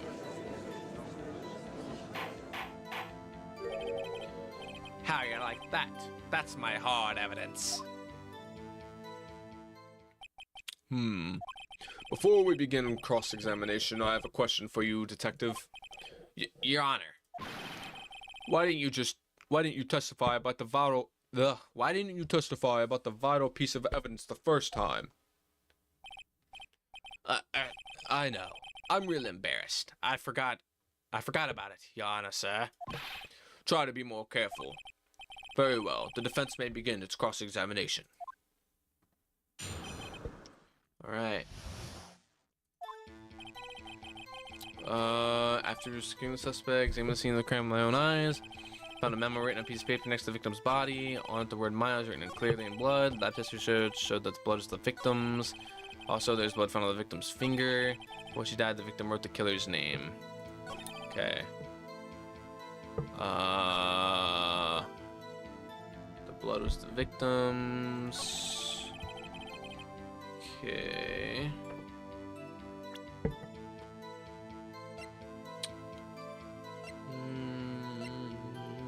Let's see. Single blunt force trauma. Death was instantaneous. So was it blood? Because she died from blunt force trauma. Luke, what happened to your message? It got retracted.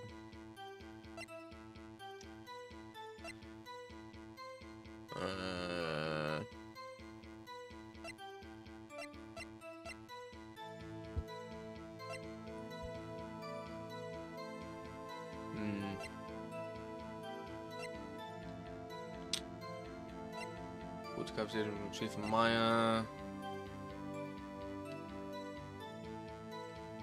Oh, okay. Let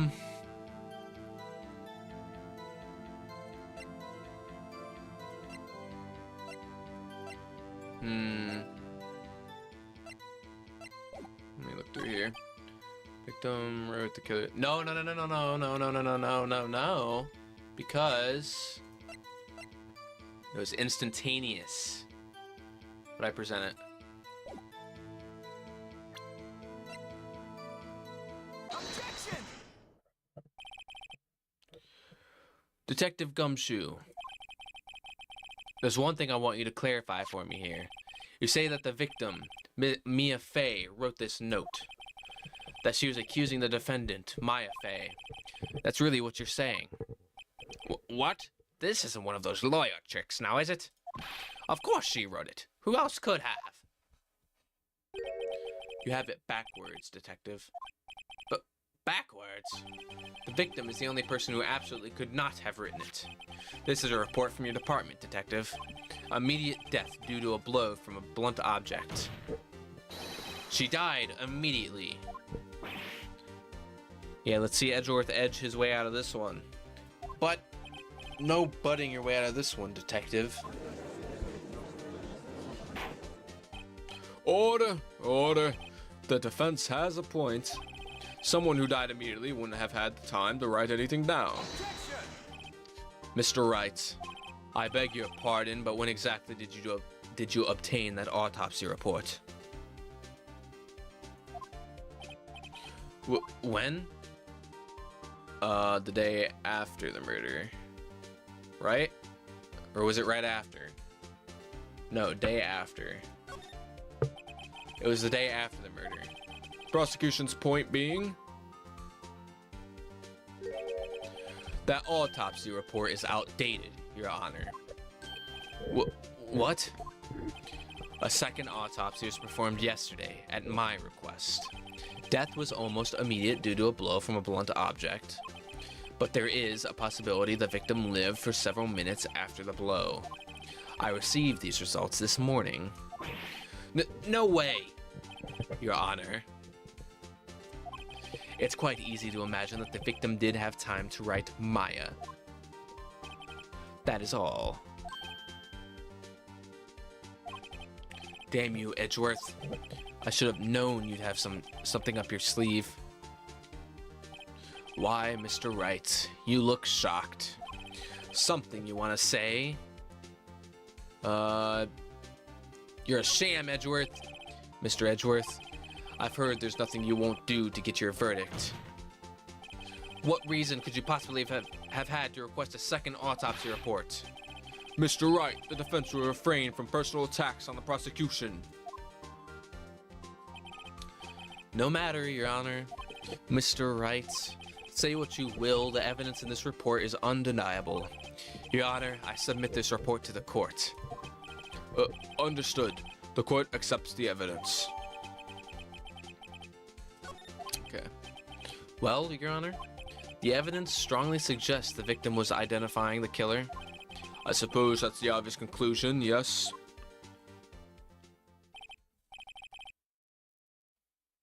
Yeah, will he do anything to get a verdict? Is the question.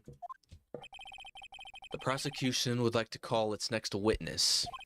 This poor, innocent girl saw the murder with her own eyes. Let the witness, Miss April May, take the stand. Exactly what part of her is innocent?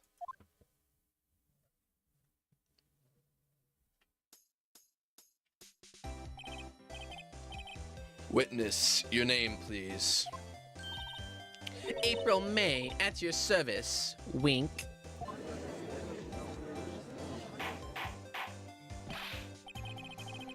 Order! An introduction should not require any reaction from the crowd. The witness will refrain from wanton winking. Aw, yes, Your Honor. This is not good. She's already captured the heart of every man in this courtroom. Tell us, where were you on the night of September 5 when the murder occurred? Gee, I was like in my hotel room. Teehee. I checked in right after lunch. And this hotel is directly across from the Fay & Co. law offices? That's right, big boy. Please testify to the court about what you saw.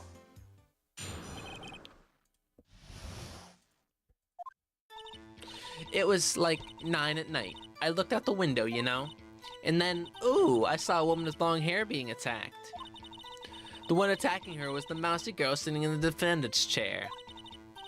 Then the woman, like, dodged to one side and ran away. But that girl, she caught up to her and she hit her. Then the woman with the long hair, she kinda slumped. The end. That's all I saw. Every little bitsy witsy.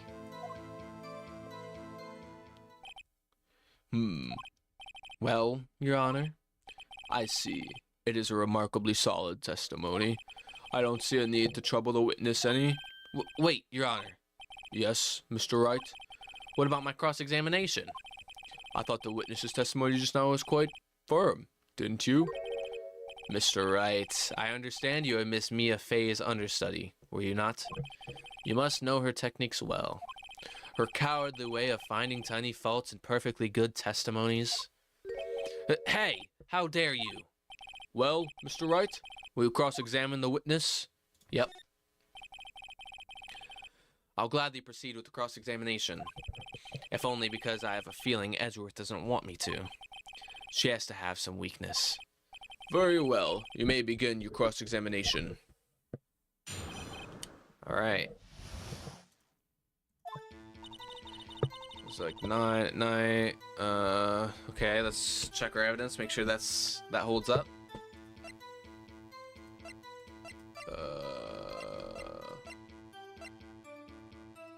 Do we not have a time?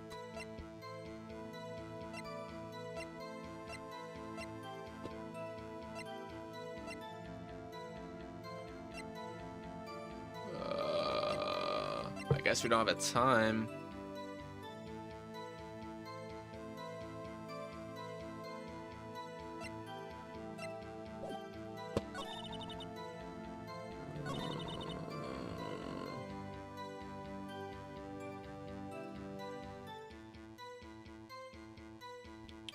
It's very inconvenient we don't have a time.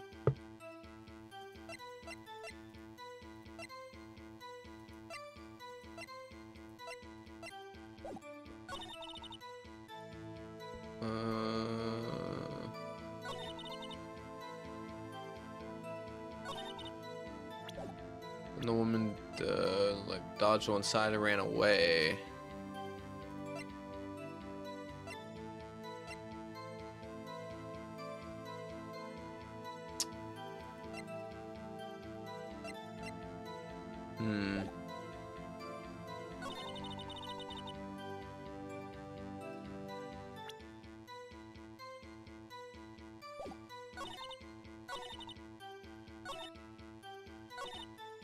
Nine at night.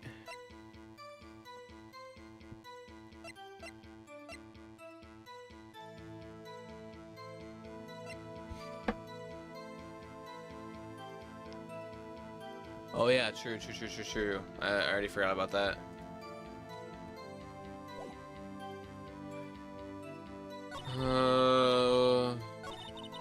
Okay. Why did you do that? Huh? Why? Like, why what? Why did you look out the window? Were you expecting to see something? Oh, well, gee. What? That's it? She can't get out of this question that easily? I sort of, you know. I had a feeling. Don't jiggle your breasts at me, woman. Well, I have a feeling she's trying to avoid the question. Maybe I should press a little harder on this one. Go for it. Let's see how far I can run with this. Surely, you must have had a reason to look out your window at that time of night. Ooh! Mr. Wright, I will not have you badgering my witness. But badgering? You insist on needling her with these trivial questions. I really don't think it should be allowed. The poor girl. Order, Mr. Wright. You have been warned. Poor girl? What about poor me? You looked out the window. What did you see next? And boop. The woman with long hair. That was Mia Fey. Slender, sort of, well, some people might say pretty, if that's your thing. Your thing? And the person attacking her.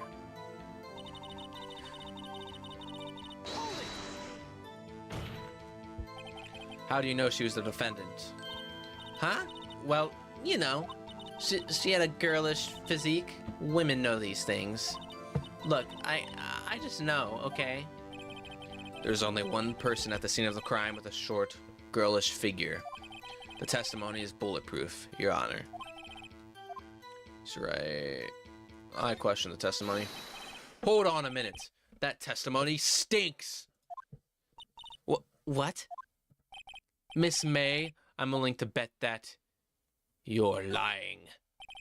Are you telling the truth? Did you really see the defendant? Mr. Wright, what's the meaning of this? Yes, what is the meaning? Somebody tell me, because I'm clueless. About this, I mean. Okay. If you had really witnessed my client, Maya Fey, you would have noticed her clothes before noticing her physique.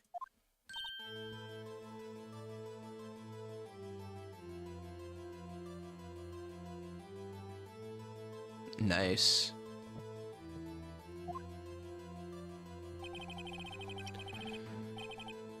No one wears clothes like this on a daily basis, except her.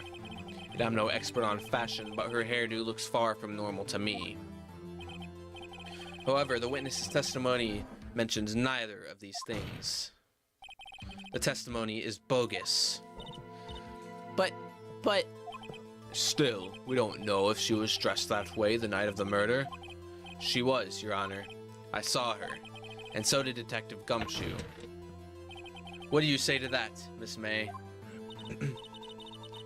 Row, what are you trying to say, you mean lawyer? I saw what I saw. I just didn't think all the trifling little details were necessary, darling. Miss May, the court would like to recommend you to please omit nothing in your testimony. I'm sorry, Your Honor. I'll be a good girl, I promise. Your testimony again, if you would. Damn, I almost had her. Alright. I did see everything. I did. The victim, the woman, dodged the first attack and ran off to the right. Then the girl in the hippie clothes ran after her. And she hit her with that weapon. I saw it. I did.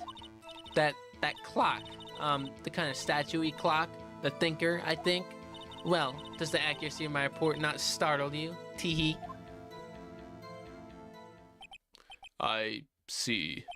I only wish you had been so detailed from the beginning. Please begin the cross-examination. Okay.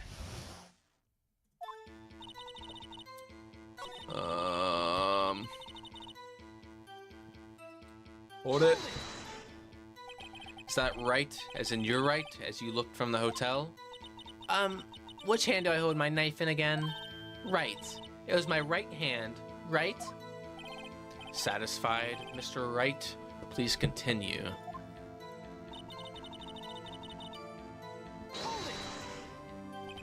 How convenient for you to remember her hippie clothes. That's what that's what she was wearing. Oh, and her hair was all done up like a bun. What happened then?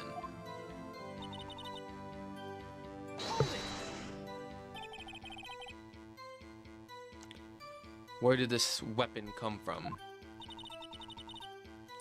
She picked it up from the desk.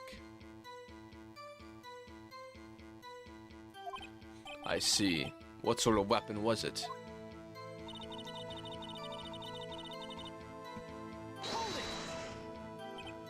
A clock? Didn't this come up in another testimony recently? Well, don't look so sour, Mr. Lawyer. You can't win them all. No, but I have a feeling I'm onto something now. Okay, alright.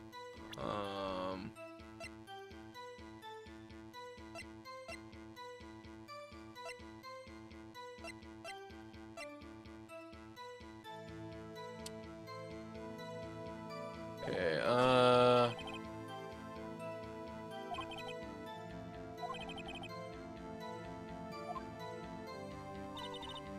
I already pressed everything, didn't I? Except this, maybe. So, you saw me then, too? Of course. I'd remember that spiky hair anywhere. Spiky. The witness will refrain from personal attacks on the defense attorney. Aw, was I a bad girl? I'm sorry. Very well. Continue. We already... Yeah, okay, so we did all of this.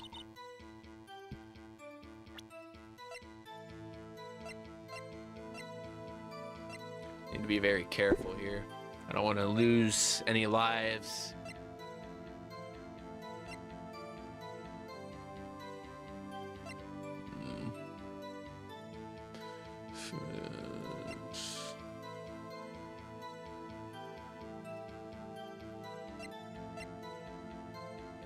Hmm.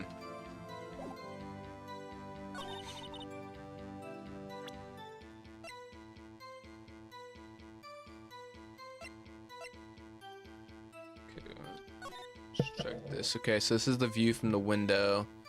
So she said Mia would have been here and then dodged to... Hold on. Which right was it? Dodged the first stack and ran off to the right.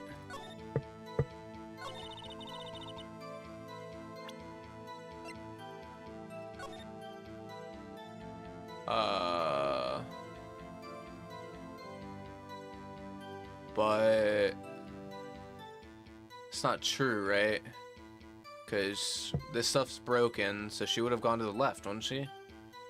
I don't know if I'm onto something here, but I feel like her going to the right would have actually been, you know, a good, like, she probably would have gotten out of it, maybe. She's saying he caught up to her. I don't know, man. I'm gonna present this. I'm going out on a limb. This evidence clearly reveals a contradiction in that statement, Your Honor. How exactly are that evidence in the testament? Aw, damn it! Mr. Wright, please think the facts over before making accusations. Okay, I guess that was fine. The woman dodged the first attack and ran off to the right. The girl in the hippie clothes ran after her.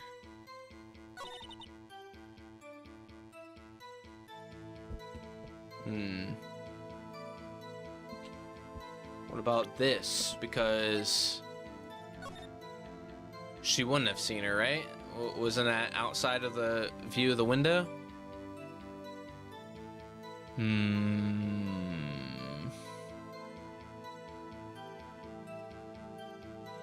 really don't want to lose any more life here. That doesn't feel strong enough, though.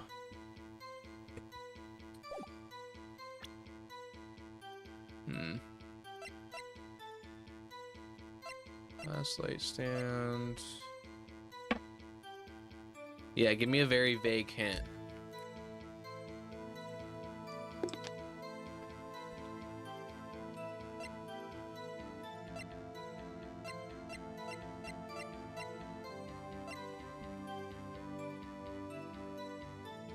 Think back to the last case. Okay, so the last case, the thinker clock.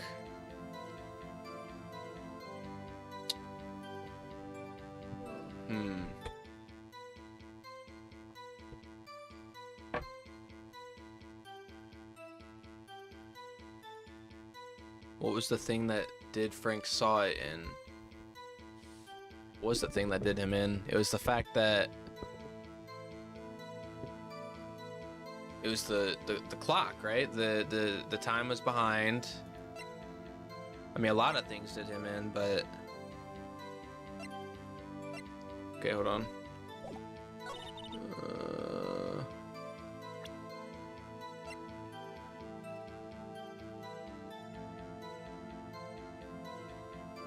I'm going for it. Miss May, what you said just now was quite revealing. I got it, baby. Revealing? Ooh, you'd like that, wouldn't you, naughty Mr. Lawyer? You said that this statue of the thinker was a clock, but there's no way of knowing that just by looking at it.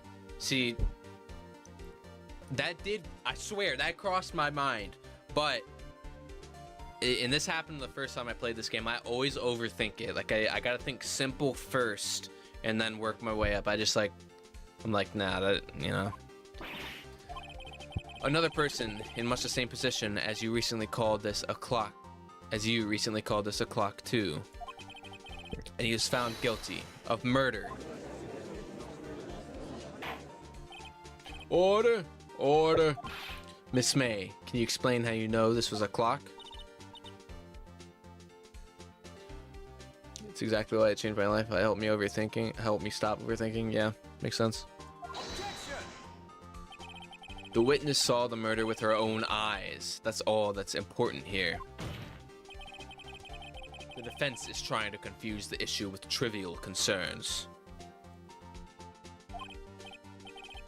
Yes, yes, of course.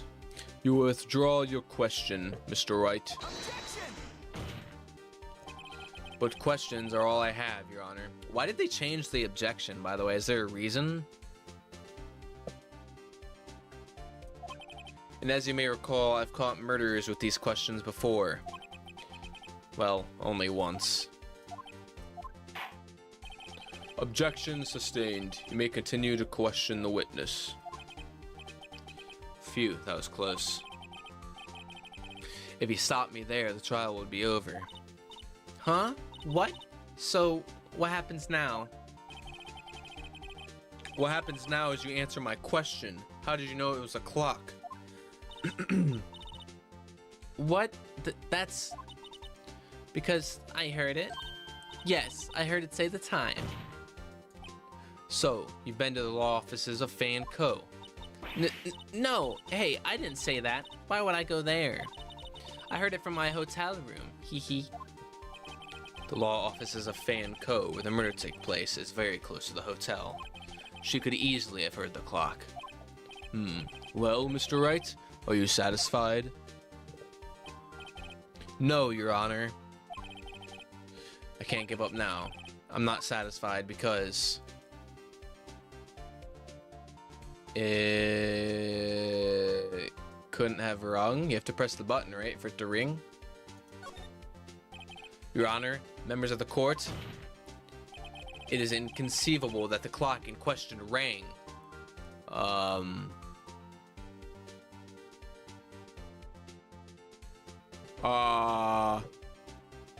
Well, I don't know that the batteries are dead. It's not broken, right? Or it's empty.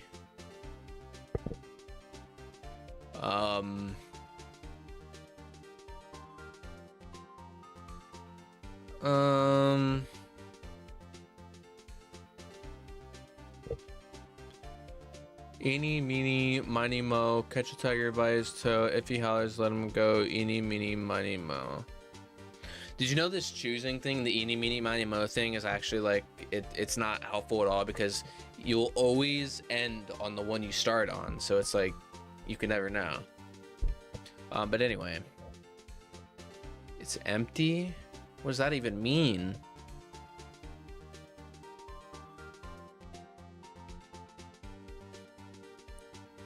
Oh man, this is tough.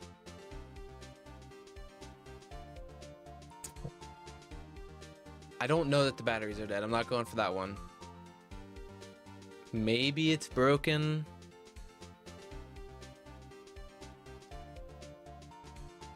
It's broken? I think it's broken. The clock's busted. Fudge. Oh! See anything interesting, Your Honor? Well, I'm not sure I would call this broken, but I doubt it could ring. This clock is missing its clockwork. Oh, thank God. I was so scared. It's quite empty. Okay, so empty would have worked too, I guess. Mr. Wright, would you care to explain to the court the meaning of this? It is, as you can see, the clock was empty. It couldn't have rung. Therefore, this witness is a big, fat liar. Fat? Oh, right. She put the papers in it. Yeah. Well, Miss Faye? Tisk, tisk. Quite a show you put on for us, Mr. Wright. He knew the clock was empty. Somehow, he knew. I'm afraid you've forgotten one thing, however. Indeed, the clock is empty, as you say. It can't ring. However, we must ask, when was the clockwork removed? If it was after the witness heard the clock, then there is no contradiction. That's true. That is a possibility. The clock might have been emptied after she heard it. And that is exactly what happened, Your Honor. Well, Mr. Wright, can you prove when the clockwork was removed? Ho ho. Impossible, of course. I have proof. What? Wasn't it you who told me proof is everything? Well, I was listening. And now I'll show you the proof you like so much. The evidence that proves when the clockwork was removed is...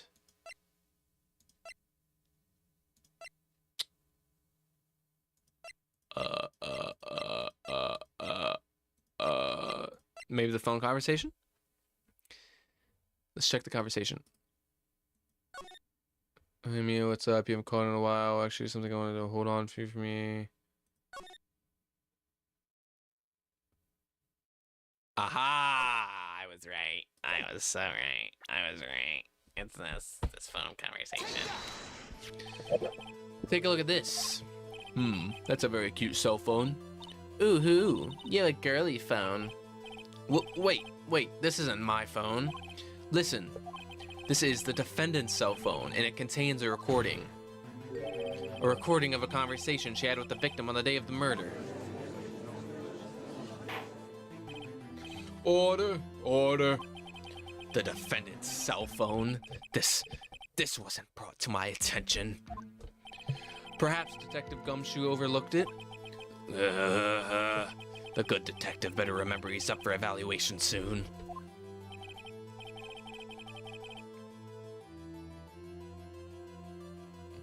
Yeah, I got Roll's card in the chat. I gotta say, I'm starting to feel bad for the big fella. Let's hear the conversation. So you just want me to hold on to the thinker for you then? If you could. I should probably tell you, the clock isn't talking right now. Huh? It's not working. That's lame. I had to take the clockwork out. Sorry.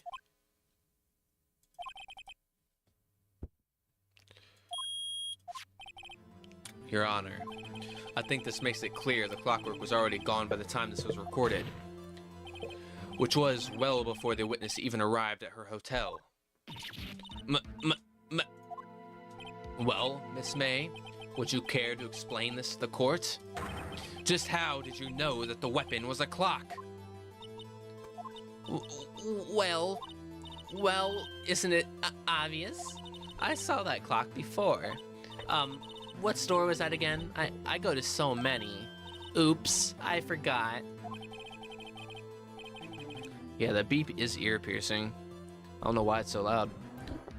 So, the witness had seen it before. That would make sense. Does the defense have any objections, Mr. Wright? I do. It was made by Larry Butts. The witness claims she had seen it before. But this directly contradicts a piece of evidence already submitted to this court. Well then, let's see it. Please produce this evidence that will prove the witness had not seen the clock before. It was made by Larry Butts.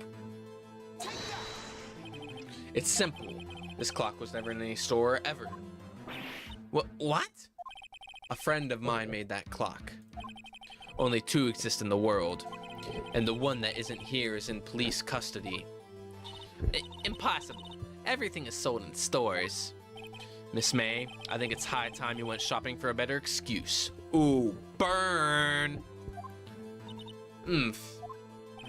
Oh, excuse is not on sale today. Oh, my boy Phoenix dishing them out today. Ooh, oh ho ho.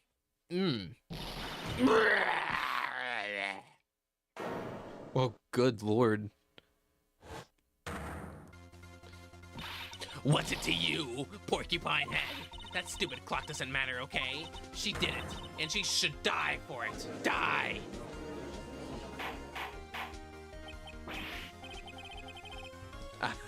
My face makes it look like I'm giving Phoenix advice on his shoulder. I know, I'm the angel on his shoulder.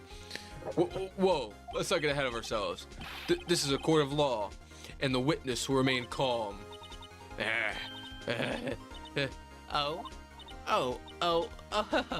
Silly me. Did I, lose it? I guess I did. Teehee. Scary. Miss May, let me ask. Tell me, how did you know the weapon was a clock?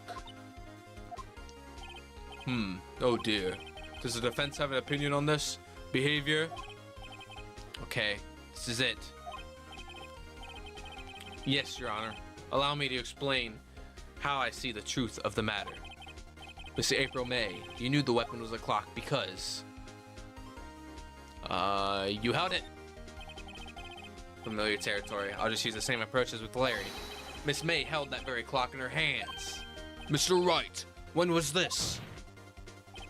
When she used it to strike the victim. When else? Wait. order, order. Mr. Wright, what is the meaning of this? April May, you killed Mia Fey, I say. And when you struck, the force of the impact made the thinker ring. That's when you heard it. Oh. Tisk, tisk. You truly are a work of art, Mr. Phoenix Wright. What's that supposed to mean? It was you who just proved that the thinker was empty. Oh, of course it wouldn't ring. What's more, the witness has a rock-solid alibi.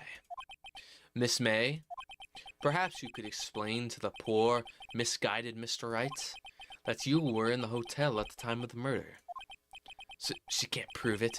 She did it. It would be my pleasure. No way. Yes way, Mr. Lawyer. Teehee, didn't the murder take place at 9 at night? Gee, that's the exact time I ordered some room service from the hotel bellboy. Incidentally, the bellboy corroborates the witness's story. Ergo, she was not at the crime scene. Rock solid. Mr. Wright, you've just made a serious accusation against a perfectly innocent woman. Sorry, Your Honor, that didn't go so well. But if that's the case, then how did she know the thinker was a clock? Wait, Your Honor, I figured it out. There is one other way Miss April could have known it was a clock. One way alone, and I have proof. Well, proof you say. Then, the court will examine your proof, Mr. Wright. How did the witness know the thinker was a clock?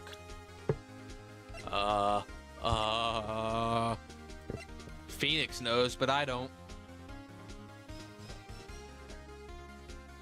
Empty message?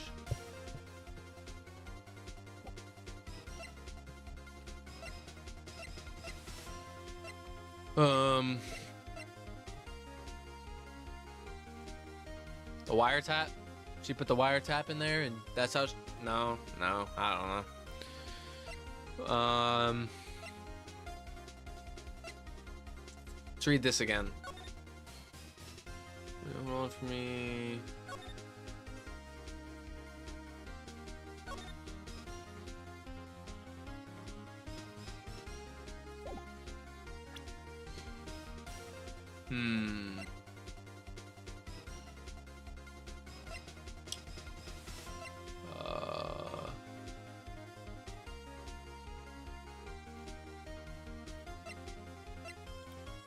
How did the witness know the thinker was a clock? Think like the thinker.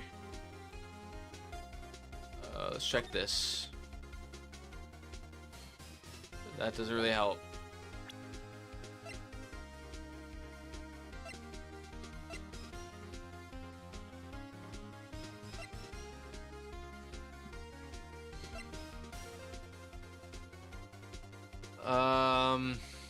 Man, this is tough.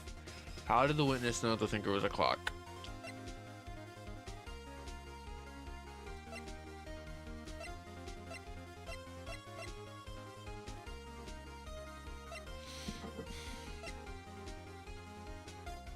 I really want to do the wiretap. I'm going for it. Have a look at this. That? I found this in Miss May's room.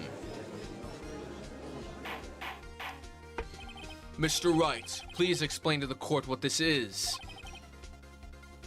Miss April May, you were tapping the victim, Miss Mia Fey's phone, were you not? Ooh. Your Honor, this is irrelevant. I'm not entirely sure that it is. Objection overruled. It troubles me that our witness was in possession of a wiretap. This is outrageous. Does the defense truly claim that the witness was tapping her phone? Absolutely. Even if that was the case, which it's not, you still have yet to prove one thing. Did the victim ever say that the weapon was a clock on the phone? Can you prove that? I think not. Oh yeah? I think I can. It's simple. What? Here's my proof. The proof that the victim said on the phone that the weapon was a clock is... I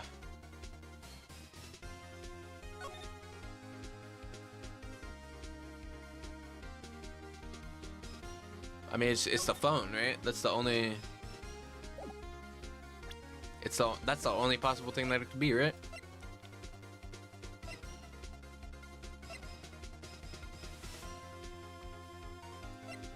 I'm gonna go for it. I present the defendant's cell phone. Yes, we've seen that. Listen once more to the conversation between the defendant and the victim. Mia, what's up? You haven't called in a while. Well, actually, there's something I want you to hold on to for me. Again, what's it this time? It's a clock. It's made to look like that statue, the Thinker, and it tells you the time. Miss April May, you used a wiretap to listen to this conversation. That's how you knew the Thinker was a clock. Am I wrong? Objection! Your Honor, this is ridiculous. Your Honor, look at the witness's face. Does she seem amused to you? The defense demands an answer. Witness, answer the question. Did you tap her phone? Miss May. Shut up, all of you. What gives you the right to talk to me like that? You lawyer.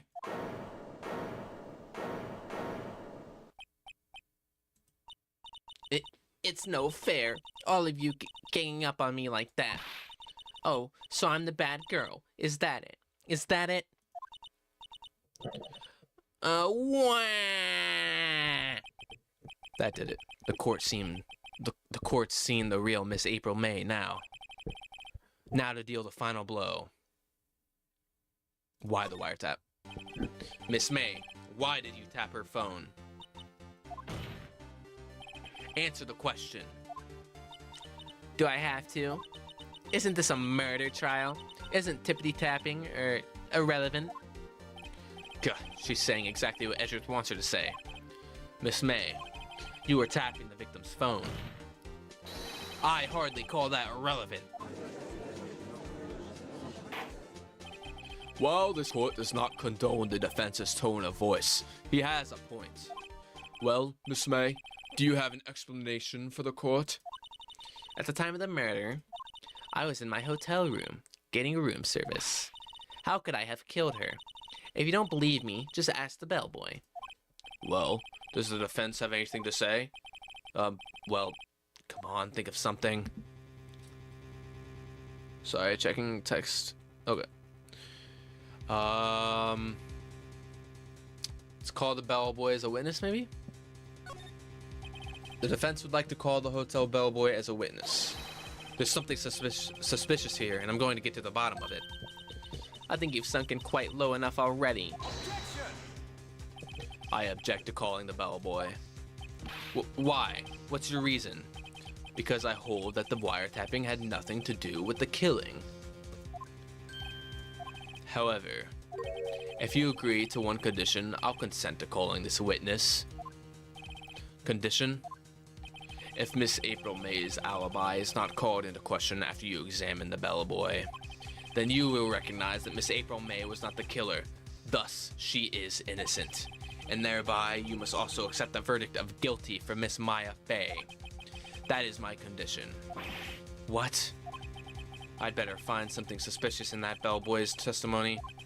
Otherwise, Maya will be declared guilty on the spot.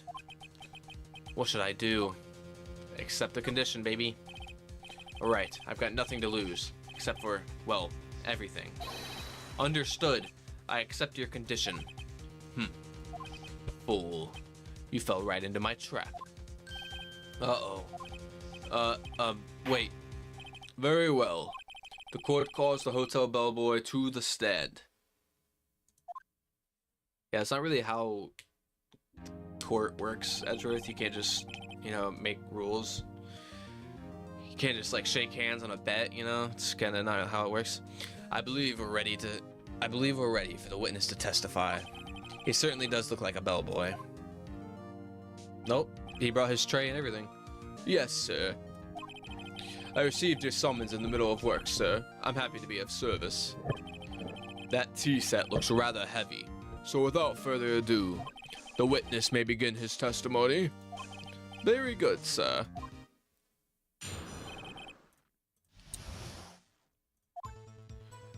I am the head bellboy at the fine Gatewater Hotel, in business for 4 generations. I believe I received a call after 8 in the evening from our guest, Miss May.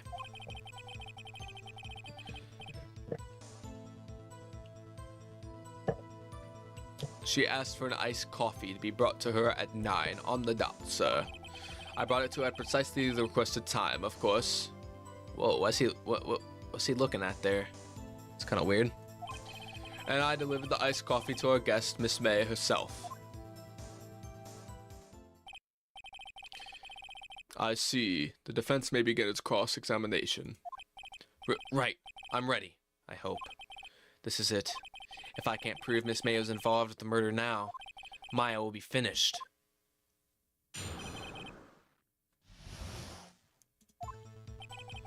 Okay. That's true. Hold it! Are you sure it was Miss May on the phone? Absolutely, sir. How can you be so certain? I checked Miss May in personally, sir. Not only did I see her in all her stunning radiance, but I also heard her voice. And then I saw them, and I... What? Yo. The point being, I remembered her quite well, sir.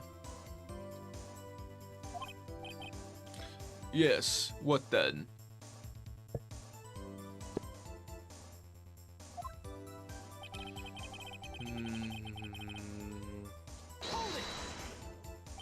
Nine on the dot, you say?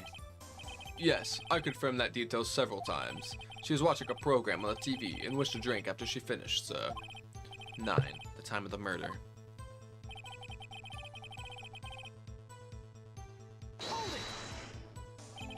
Precisely 9, then. Precisely, exactly, and most definitely, sir. 9 p.m. How can you be so sure? Miss May was quite insistent that it be brought then. Oh, bellboy, tee, I'd like iced coffee at exactly 9. Something like that, sir. Therefore, I knocked on her door at the crack of 9, sir. Why would she be so particular about the time? Okay, sorry, I am about to pee my pants. I will be right back.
And I've got a snack.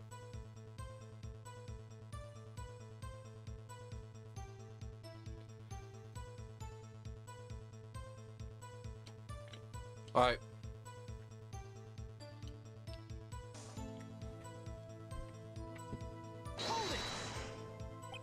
Yeah, sure, it was Miss April May herself.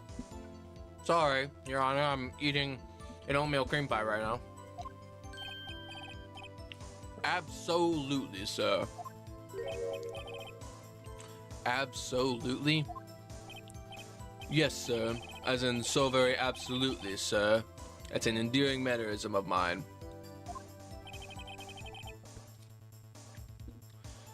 How come you're so very certain?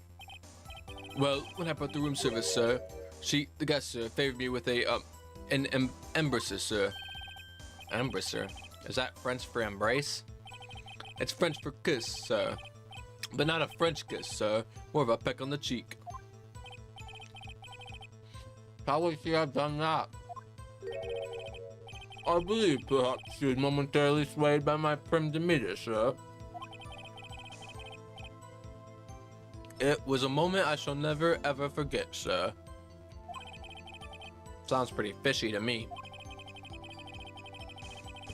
I think our Miss May was up to something and wanted the bellboy to remember her. It's no good. There's nothing there. Is that it? Tisk, tisk. Finally, you understand. This bellboy has absolutely no reason to lie. Now, if you have any decency, you will end this rather tedious cross-examination here. It was a bit tedious. The witness may leave the stand. I can't let this happen, can I? Wait, please wait. Yes? Does the defense have something to add?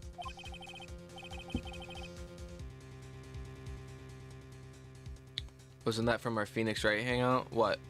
Oatmeal cream pie?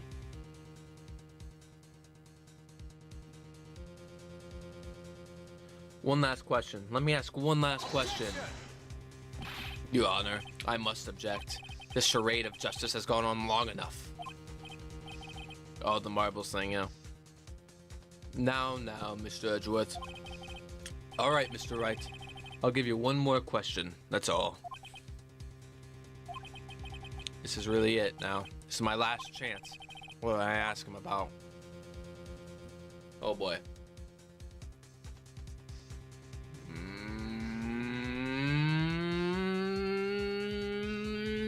Check-in. Tell me about check-in. Tell me about when you checked in Miss May. Oh, all right. Very well, sir. My first thought was that she was a beautiful, beautiful person. She's just my type of girl, so it was a disappointment, really. I see. Excuse me, what exactly was a disappointment? Well, I'm not without charm, sir, but even I'd had a little chance with her. Even I'd have little chance with her lover there. What did he say? What did he say? What did you say? Rather quite. Bellboy, tell us the truth now. Did Miss May check in with another person? Objection!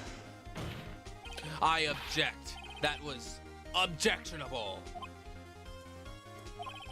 Objection overruled. The witness will answer the question. Yes, I see. Why did you not mention this in your testimony? Well, sir, you didn't ask. Nice try. That's the sort of thing you're normally supposed to mention. Yes, quite. Indeed. It was the, good barrister there, Mr. Edgeworth, who... He asked me not to mention it if I wasn't specifically asked, sir. Ugh. You fool. I've done it. I've won. Miss April May checked into a twin room with a man, correct? Yes, sir. Then, when you brought the room service, you didn't see that man in the room? That's right, sir. Your Honor, we have just learned of another person involved who may have been the murderer. In light of this new fact, I hold that it's impossible to judge the defendant. Wouldn't you agree, Mr. Edgeworth? And who, Mr. Wright? Who is this other person? Simple.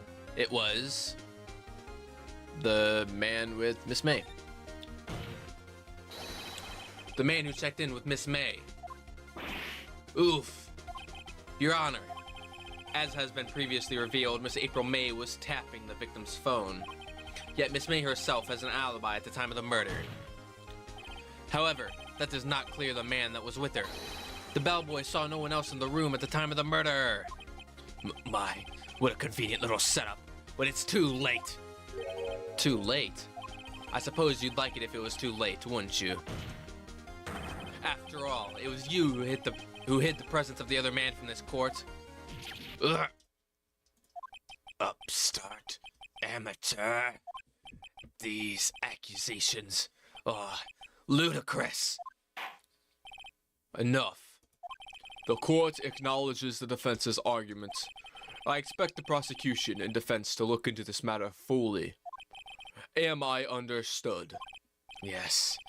Yes, Your Honor. That is all today for the trial of Maya Fey. Court is adjourned.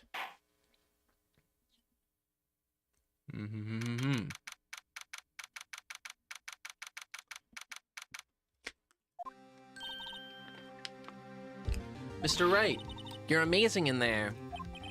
Really? I think I might be your newest fan. Oh, I was just doing my job, you know? Then again, that other attorney is pretty cool too. Huh? That face of his, with his eyes wide and trembling lips, it sent shivers up my spine. If you say so. So, what happens with me? Do I get to go home now? Well... No, I don't think so. Not yet. Yeah, I agree. I like Edgeworth more, just because he's kind of villainous. Not totally villainous, but a little villainous, and I like villains. But I got a real lead in today's trial. A lead? That man with Miss May. He's the key. That man with Miss May. He's the key. Oh, I get it. What happened to Miss May after that? Anyway. I heard they arrested her. I guess she's learning her charms won't work anymore. She's probably at the detention center now. I may have to go down there later. Anyway, this case is far from closed. Yes, sir. I'm going to find out more about this man. Do you think he was the one who... Maybe so. Sis. Oh, sis? Don't worry. I'll find him by tomorrow. I promise. I'm counting on you. As for a full record of April May's testimony, I thought it might come in handy during the trial tomorrow. But now that I have it, I'm not so sure. Most of her testimony was all lies. In fact, there's only one part that hasn't been stricken from the record. Okay. I don't know how much good this will do me at all, now. Anyway, time to hit the pavement and do some investigating. Maya doesn't belong in that detention center, and it's up to me to set her free. Alright, now do you think I have time to finish it? Like, how much longer of this case in, like, hours do you think there is? Because I'd say the second half is a bit shorter. Okay, because I would say I probably have to leave around, like, 4:30. But I want to be done a little bit before that. So, you think I could get it done by then? Probably.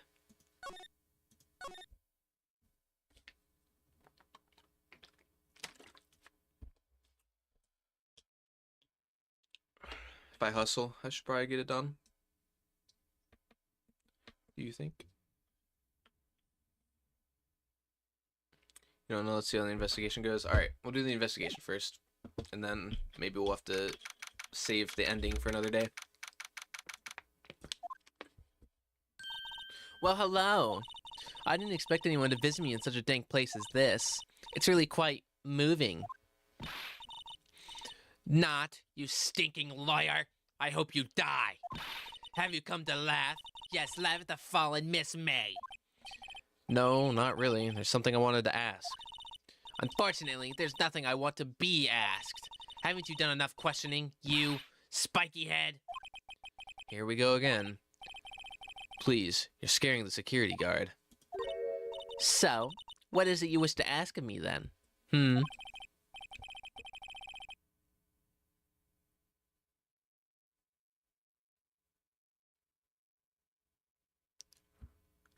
This case gets as good as me. First half is stronger. Oh, okay.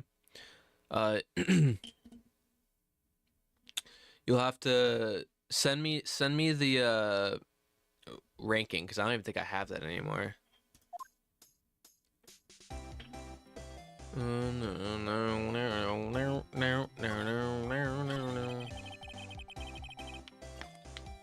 I very vaguely remember something about the white guy. Not the white guy, but the guy named White. About the man who stayed with you in your hotel room. Can you tell me about him? Where is he? Come on. No way, Jose. Maybe if I had something to get her to talk. Why did you place a wiretap on Mia's phone? Aw, when you say it like that, it sounds so cold, so criminal. Tapping people's phone is a crime, Miss May. Oh, and I suppose you learned that in lawyer school? Creep. This woman is impossible to talk to. Say, why are you so angry? I mean, you don't look like a bad person. Ooh, that does it. Bottom being scum-sucking lawyer. Bottom, can't send the note, it's too long. Just, send me, like, a screenshot of it, I mean. But, Bottom, I can't tell. Does she have a thing against lawyers? Or just against me? Okay.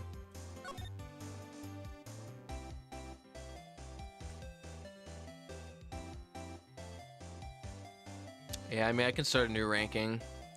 I was just curious what my old thoughts were, though.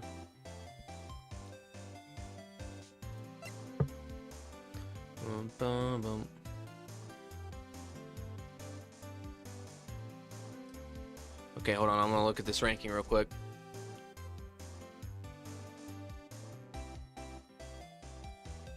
Case 1, 9 out of 10. That's interesting. Dang, I didn't realize I wrote like a whole review.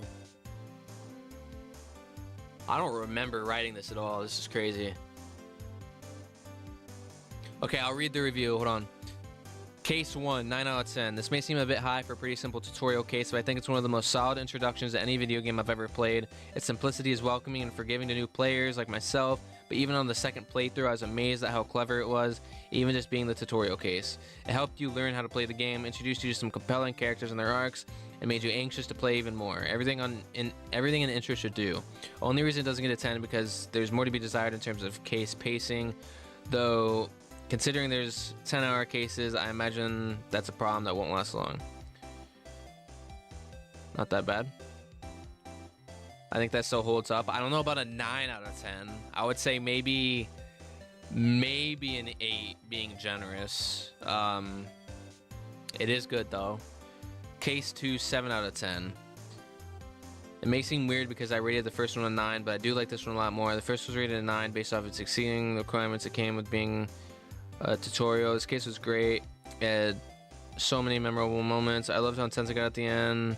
All right, I'm not gonna read anymore because I don't want to accidentally get spoiled.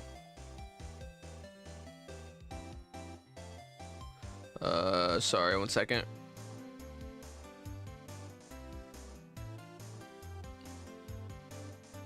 Okay.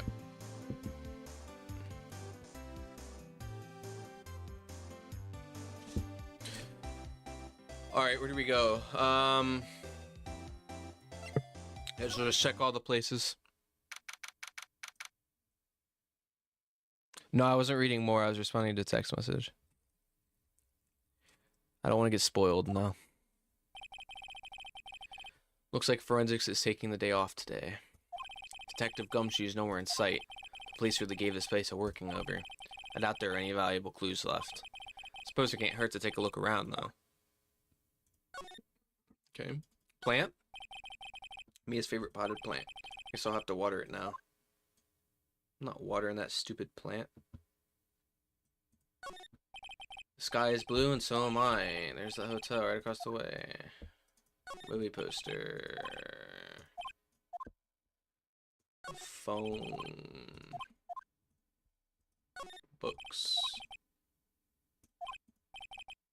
What? Are some of the files missing? Nah, I'm imagining things. Am I? I don't know. Okay.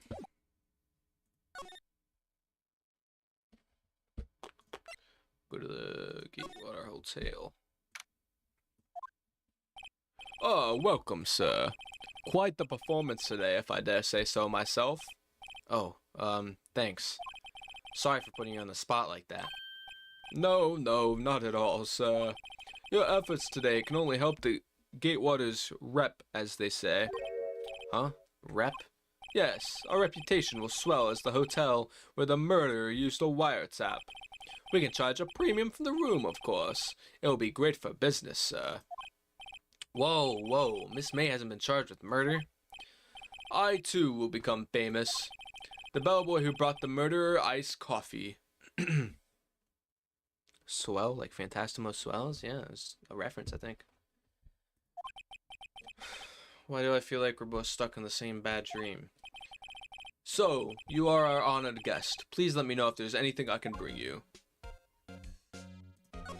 Miss May? About Miss May. Oh, her? Oh, I missed the dialogue. She do it, I said. Do what? I'm starting to think the most suspicious person here is this guy. I wanted to ask you about the man who was with Miss May. Ah, yes. He struck me as a real lady killer, if you'll pardon the expression. I knew it from the moment I saw him, sir. He and I are of the same ilk. We both carry the scent of danger. There we are in total agreement, Mr. Psycho Bellboy. Oh, that was wrong voice. If you had a photo of that man, I'm quite sure I could identify him. A photo. Could you tell me about this hotel? Absolutely. And on that subject, I have an excellent idea, sir. Currently, this hotel is known as the Gatewater.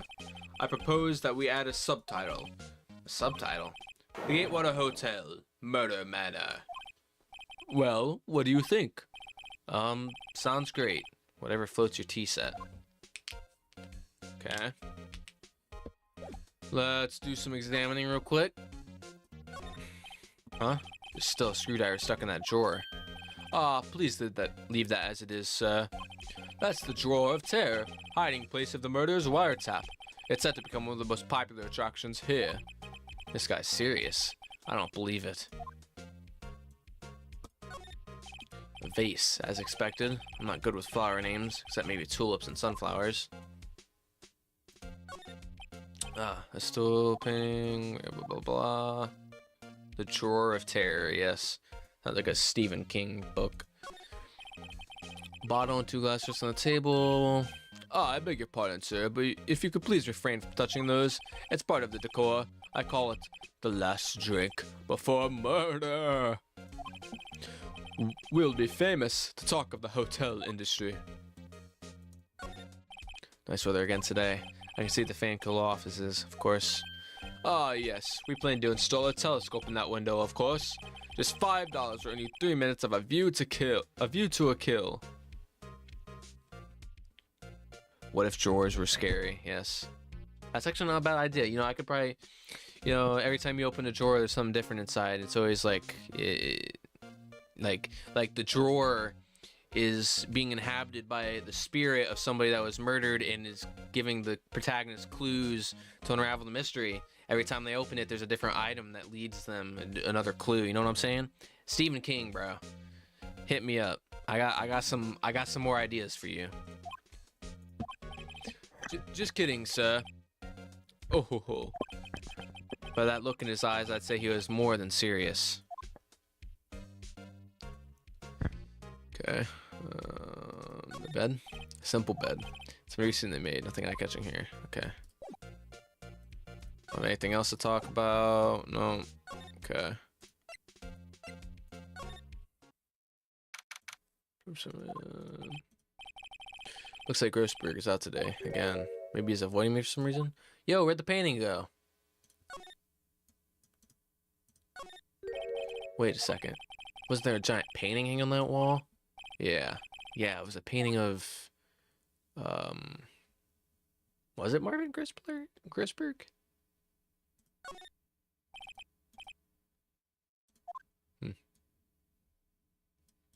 I knew it was a picture of a guy, but I didn't know it was him. Oh, expensive looking books. I see my picture that I need. What's this? Old photos? There are 2 lying here. Something's been written in pencils on the back. DL6 incident, Exhibit A. DL6 incident, Exhibit B. Let's take a look at these. Oh, that's their mom. Perhaps I'll borrow this photo. I'm sure no one will miss just one little photo. It might be a valuable clue. I'll take it for now.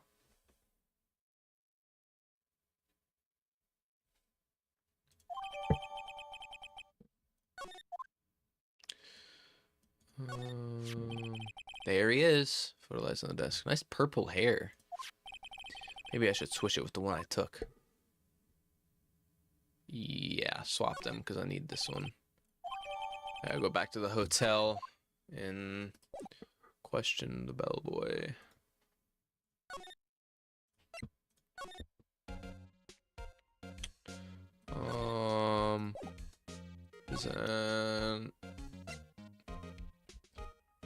Well, take a look at this photo. That's him, detective.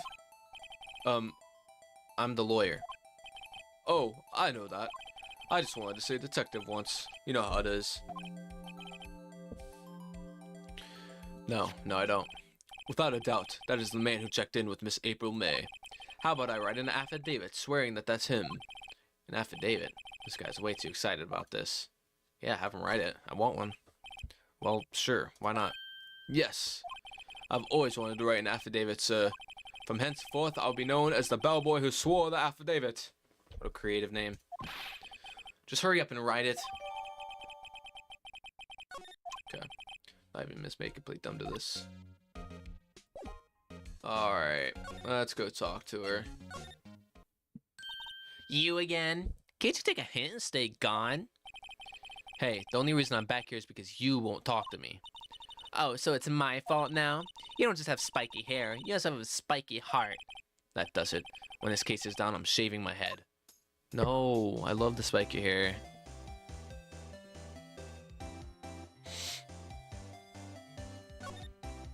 That man. About the man who stayed with you in your hotel room. Can you tell me about him? Where is he? I'm not telling. Look. Oh, look. He's being accused of murder. I don't think you want to be protecting him. Would you have sold out the late Miss Faye to the cops? No. See? Damn.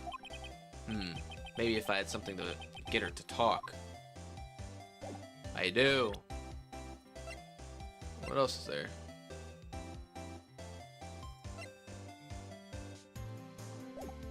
Oh. Really mean AD, which stands for after David? Oh yeah, it does. Have a look at this. Look, I've said several times, I'm not telling you. Where did you? A reaction. This is him, isn't it? What? Who? When? Why? It is him. This is the man who stayed in your hotel room the night of the murder. No, that's not right. Nice try, Miss Cooperative. Do you have proof that was him?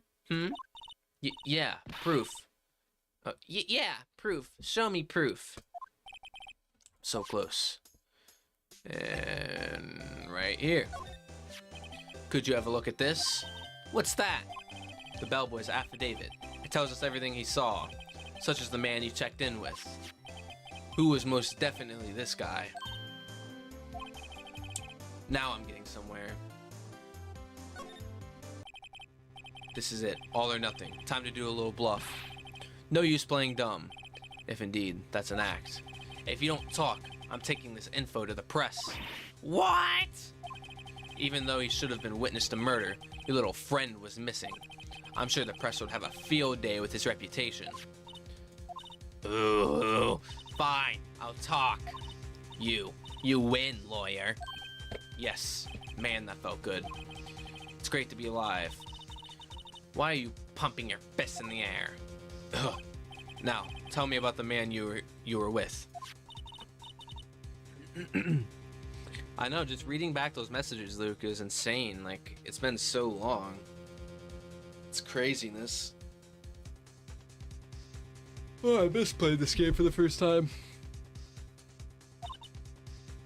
Red White, the president of the information gathering conglomerate, Blue Corp. Red, white, blue, yeah. Red, white.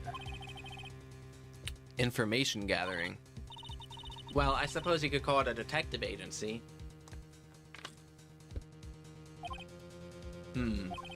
So this is the man that was with you the night of the murder.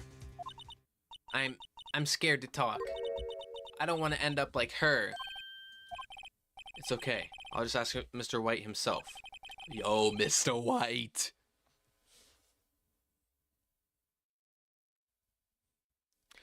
Can you tell me where Blue Corp is located? I did that in the wrong voice, man. I'm slipping. Finally, a lead on this guy. If April May couldn't have done it, that leaves him. Time to take action. That boy's affidavit discarded. I low-key should have held on to that, but okay.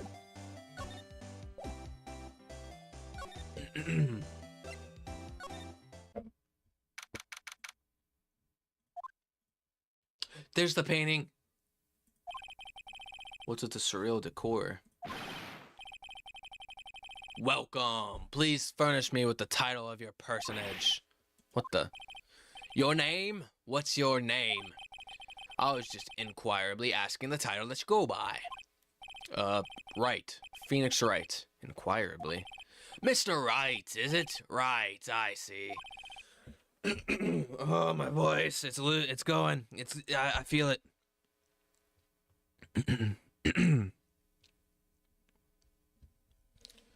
Splendiferous. Perhaps I've intimidated you with my giantesque vocabulary. What's this guy's problem? I'm Red White, CEO of Blue Corp. You know, corporate expansion official. My business dealings bring me into contact with the elite of the elite. So, I'm afraid I am not used to conversing with the wordily challenged. What a fruitcake. Let me guess. You are an attorney fresh out of law school, are you not? That's the only explanation for why you would come to meet me like this. What does he mean by that? No matter. So, what business does a mighty lawyer a mighty lawyer have with a man such as myself? Yipes, this guy's arrogance meter is off the scale. Miss May. Miss May is an employee of Blue Corp, is she not? Correct. She was my secretariat. What a shock it was to hear what she has done. What she has done? You mean the wiretap? Indeed. She is paid to answer phones. Tapping them is not in her job description. She does gather information for us as part of her duties, but I assure you, we do not condone illegal methods. It is ineffable that she would do this. Sounds like he's trying to turn Miss May into a scapegoat. Night of the murder. On the night of the murder, were you in April May's hotel room? Who can say? I seldom pay attention to mundane details such as time and place. My motto is, don't worry, be happy. Isn't that from that one song? Still, Mr. White. The hotel bellboy stated on the record that he does remember you very clearly. No matter, the bellboy can say what he pleases. I still won't talk to you. If you want me to speak, put me on the witness stand. Although I doubt you'd be capable of doing that. Raises a good question, actually. Why didn't the prosecution call him as a witness? He should have seen the same thing as April May. Oh ho ho ho. The police, the courts. To me, they are mere toys. Playthings for my amusement. What kind of company is Blue Corp, anyway? Ah, excellent question. We buy and sell various kinds of information. We are a company of the future. You might say, we are the future. Sell information? In just 10 years, I've built this business up into the grand office you see now. Ah, in case you were wondering, Blue Corp was named after the color blue. I, Red White of Blue Corp, as founder and CEO, named it so. And why, you ask? Because I like the color blue, of course. Fantabulastic. Is it not? Fantabulistic. Seems fishy. Yeah, this whole guy is fishy. He's a fish, alright. There's something that's been bothering me. Yes? What might that be? The big painting on the wall over there.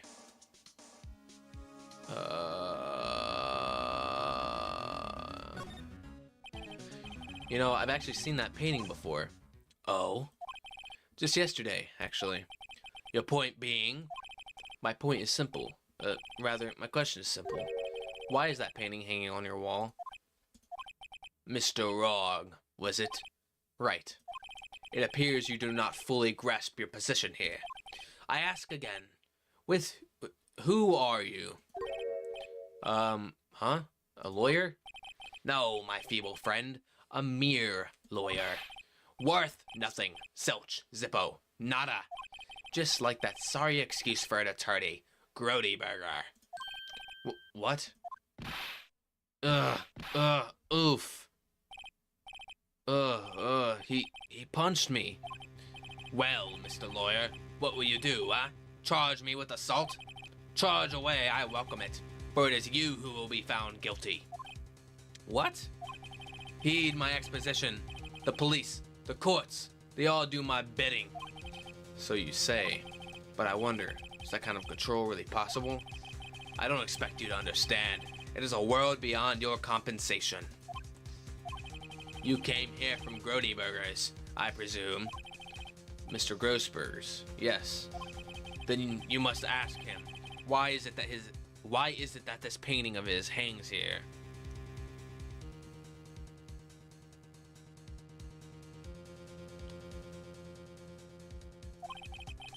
Perhaps then he will tell you. Perhaps he'll explain how a man can live life purely for personal profit. Too much what can actually hurt me?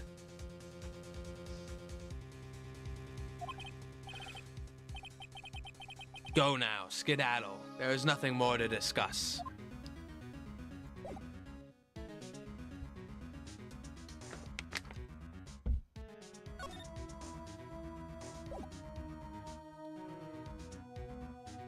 Let me look around here.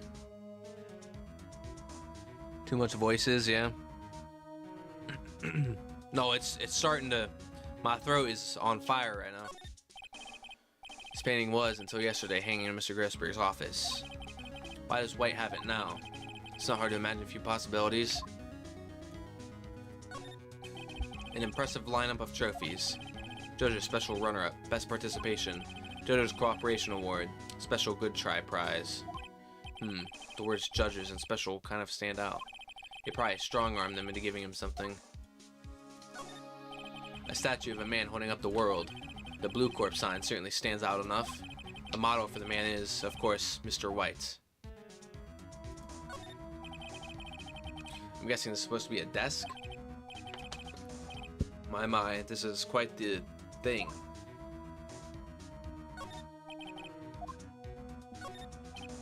The top floor of a 20-story building. The view is quite presidential. Okay.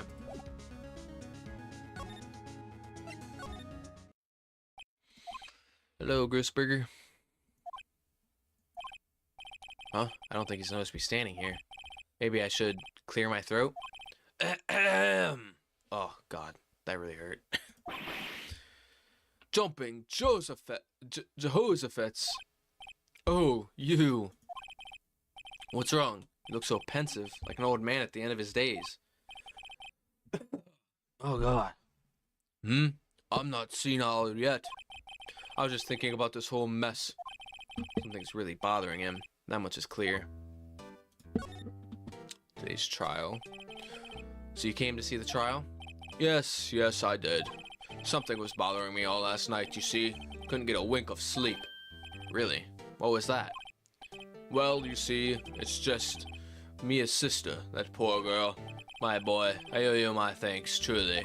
I don't know what I would have done if things had gone poorly for the girl. So why'd you refuse? I asked before, but why did you refuse a request for defense? I think I have a right to know. All right, Mr. Wright. No, I'm sorry. It's just, I need more time to think about it, my boy. He does seem troubled about something. I'm starting to have a feeling I know what it is. So I paid Blue Corp's a visit. Oh, I see. Mr. Grossberg, I have to admit, something has been bothering me. Oh, what is it? Well, out with it, my boy. You see, it's just... Mr. Grossberg, sir. There's a giant painting hanging right there the other day, was there not? The one you said you had no intention of parting with? Well, I saw it. Today. It was in the CEO's office at Blue Corp. Red White's office. So, you noticed. I suppose I should have guessed you would.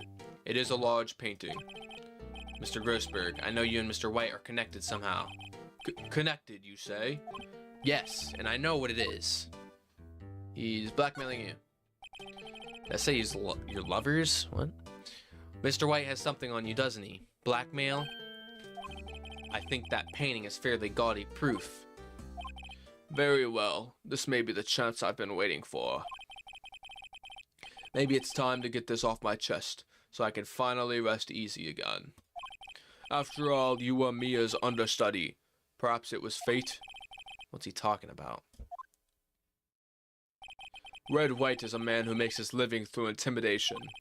Blue Corp is a company that excels in finding people's weaknesses, I'm afraid. I've been paying them for 15 years now. 15 years? All because of the DL6 incident, as you may have guessed. The name on the back of these photographs. As you suspected, I could not stand in defense of Maya because of this. White would have destroyed me if I did. So that's the connection. It is hard for me to tell you this, my boy. But arresting Red White will be nigh on impossible. Impossible? Why? He has information on everyone. It gives him an iron grip. He owns judges, attorneys, prosecutors, police, politicians. What? They are bound, unable to do harm to themselves, and therefore to him. Don't look at me like that.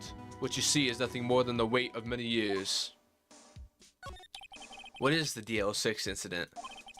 DL6 is nothing more than the sorting code the police gave the case. It was 15 years ago now. I received a request from a medium, a spirit medium. A medium? Her name was Misty Fay. Fay? Indeed, she is Mia's mother. She had been investigating a murder at the bequest of the police. And she failed. As a result, the police called her a fraud. This is what Maya was talking about the other day. Remember anything about the DL6? Not really. I mean, I'm learning about it now. Oh, you mean from the first time I played the game? No, I don't remember anything about this. I did all I could for her, and in the end, cleared her of wrongdoing. That murder case, however, remains unsolved to this day. That case is the DL6 incident. I will remember.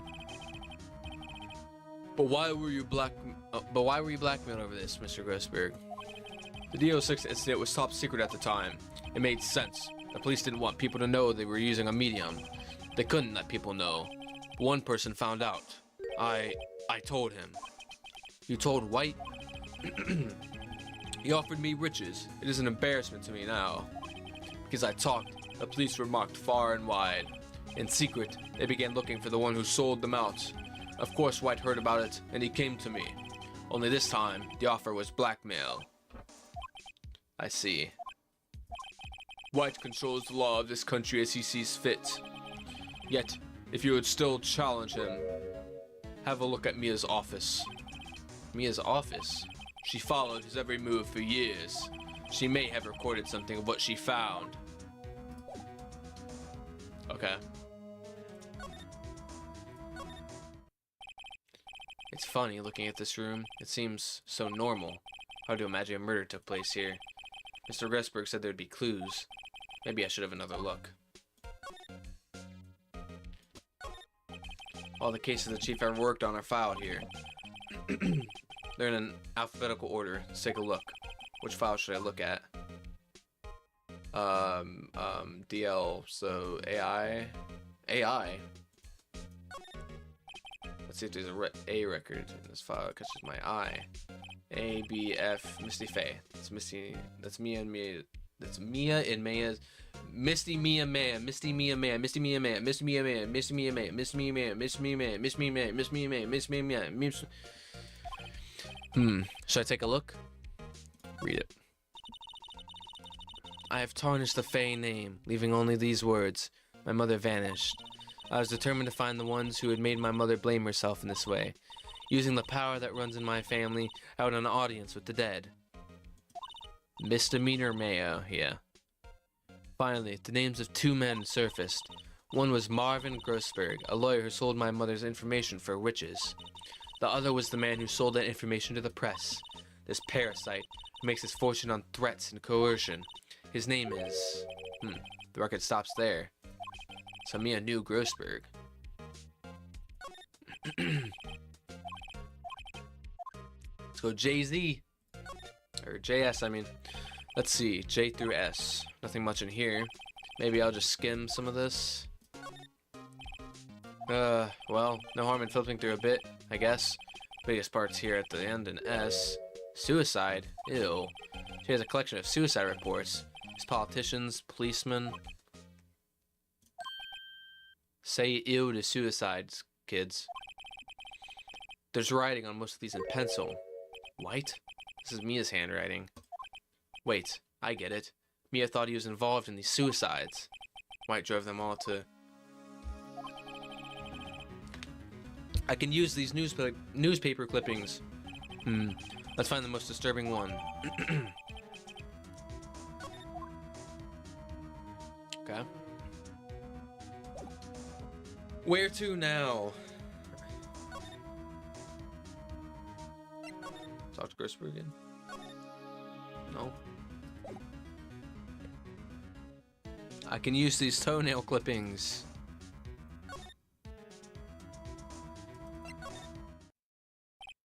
Well, aren't you persistent? Sorry, but there's something I have to ask you. Mr. Lawyer, I really hate having to repeat myself, but it seems the message has not yet penetrated your thick skull. Stop bothering me. If you try my patience further, I fear a nasty accident may occur. Do I make myself clear? Transparent.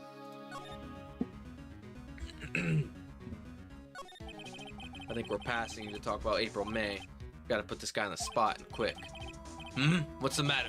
You seem distressed. Night of the murder. War mask. Got to put him on the spot and quick. Stop that! Your hot gaze is giving me goosebumps. My hot gaze?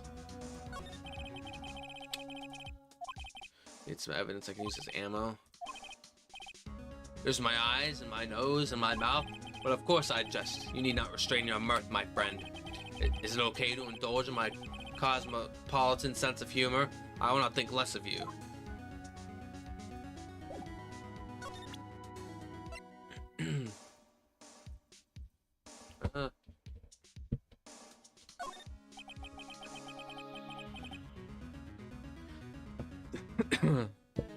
A clue that Mia left me.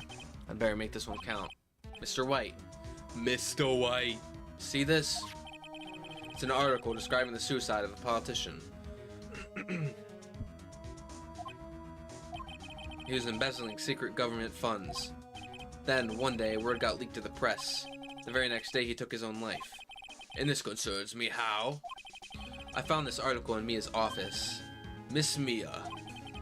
She had a file filled with articles like this. Every one of them was labeled with a single word. White. Mr. White, I know what you did to this... Oh, Mr. White, I know what you did to this politician. You blackmailed him. You were blackmailing him. Blackmail? Not just him either. You're threatening and coercing hundreds of others. You're involved in all of the suicide cases that Mia investigated.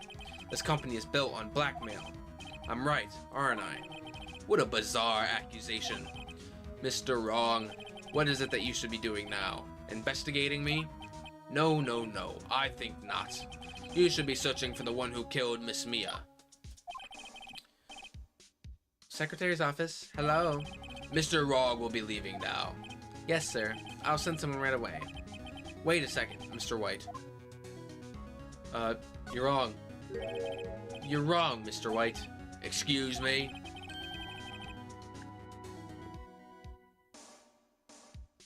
Yeah, this is a long stream. I didn't even realize how long I've been streaming. What I should be doing now is going after you. Just what are you insinuating? Mia was on to you. She was keeping tabs. For this reason, you had April May tapping her phone. Then, Mia was murdered, and all the documents about you mysteriously disappeared. So, the culprit would be... Even a child could work it out, Mr. White. You did it. Secretary's office. We won't be needing an escort from Mr. Wrong. Instead, please connect me to the public prosecutor's office. Of course, sir. One moment, please. White, that you? What are you doing calling me at a time like this? Hello, Chief Prosecutor? I've changed my mind. I want to testify tomorrow. What's this about? The Mia Fey case. I witnessed the murder, you see? And, thus, as a very important witness, I would like to testify. What? Why now? I thought you said you didn't want to go to court. Quietude. I told you I changed my mind, didn't I? Oh, and one other thing. Send the police over here right away. The man is standing here right in front of me. He looks dazed, but could be violent. What? What man? Are you even listening? The executioner, the hatchet man, the liquidator, the killer man. What? Mr. White, this is another one of those. Chief Prosecutor, I do not believe you are in a position to freely offer your opinions to me, correct? I'm telling you to send the police now. Did I not tell you, Mr. Wrong? You are a mere lawyer, as was Miss Mia. How dare you? I'll point the finger at you, and you will be tried as Miss Mia's killer. The case is as good as settled. No lawyer of any worth will defend you. I have friends in the local lawyers association, you see. You'll be given a lawyer so stupendously inept that they make even you look competent. I feel faint. Detective Gumshoe reporting, sir. Aha, Butts, Harry Butts. Right, actually. Phoenix Wright, and my friend's name is Larry. Oh, right, sorry, pal. Butts was that murderer, right? Detective Gumshoe, I present to you the man who killed Miss Mia Fey. What? Take this despicable human being into custody. Farewell, Mr. Wrong.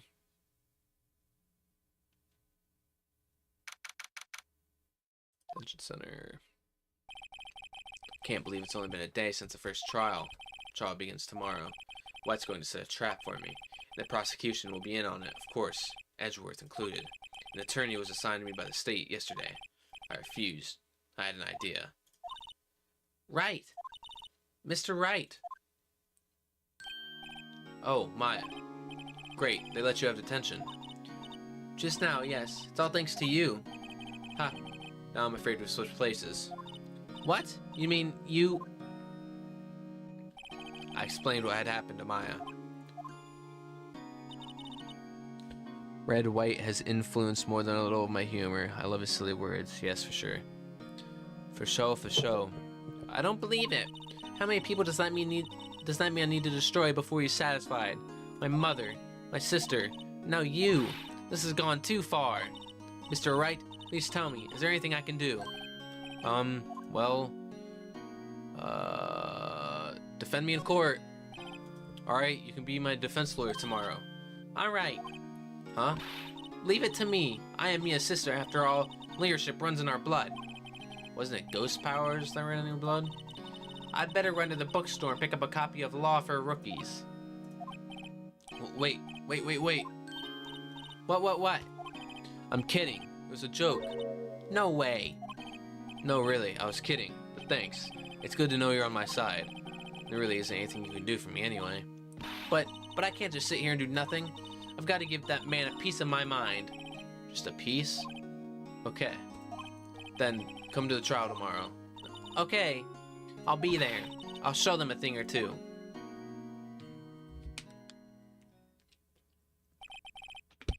Times may change, yet with crime it's the same old story. In fact, it's gotten worse. Lengthy court proceedings are no longer realistic. Beginning a few years ago, a limit of 3 days was put on initial court trials. Almost all finished in a day, most with a guilty verdict. I never thought I would end up in the defendant's chair myself for this case. With the true culprit appearing as the star witness. This is it. Tomorrow, it's me or him. Okay. What's the consensus here? Do I continue and try and get it done, or do I save it for the next stream, which will be soon, I promise? Because cons, my voice kind of hurts, and 2, I really need to be done like soon. So and I've already been streaming for a while, but I can keep going if it's gonna be like pretty quick. So what do we think?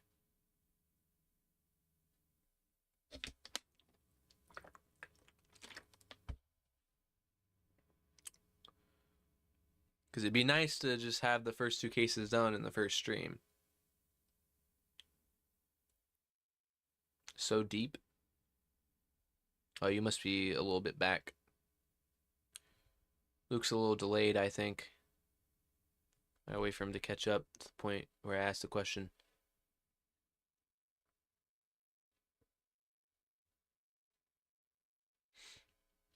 I could keep going. Maybe.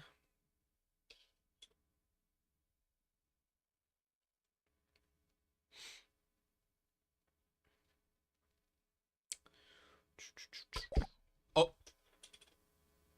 I didn't mean to start it. It's okay. I don't have to start it. Only thing of your poor voice. It can only get worse.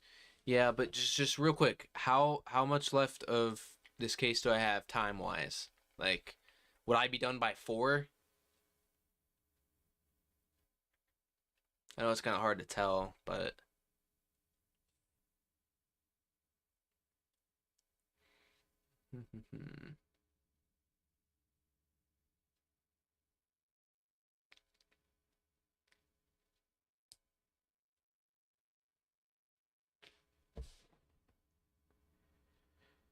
It is quicker than the last trial, but can still be quite long. Okay, because I had an idea what I could do for the next stream to kind of make it more satisfying, even it out. First half of the stream, or first bit of it anyway, do some half sword, and then second half finish the second case. And then depending on how I'm feeling after that, maybe start the third one. Does that sound like a plan? Yeah? Okay. I'm not sure when I'll be able to stream again, but it'll be sometime this week for sure. But thank you, everybody, for joining. I know this was a really long stream, so if you stuck it out, Luke, Hunter, I appreciate it. I'm very excited to get further in and play this beautifully handcrafted game. But yeah, I'm going to rest my voice and not talk for a couple of days to anybody. So yeah, thank you guys for joining, and I will see you in the next one. Peace out.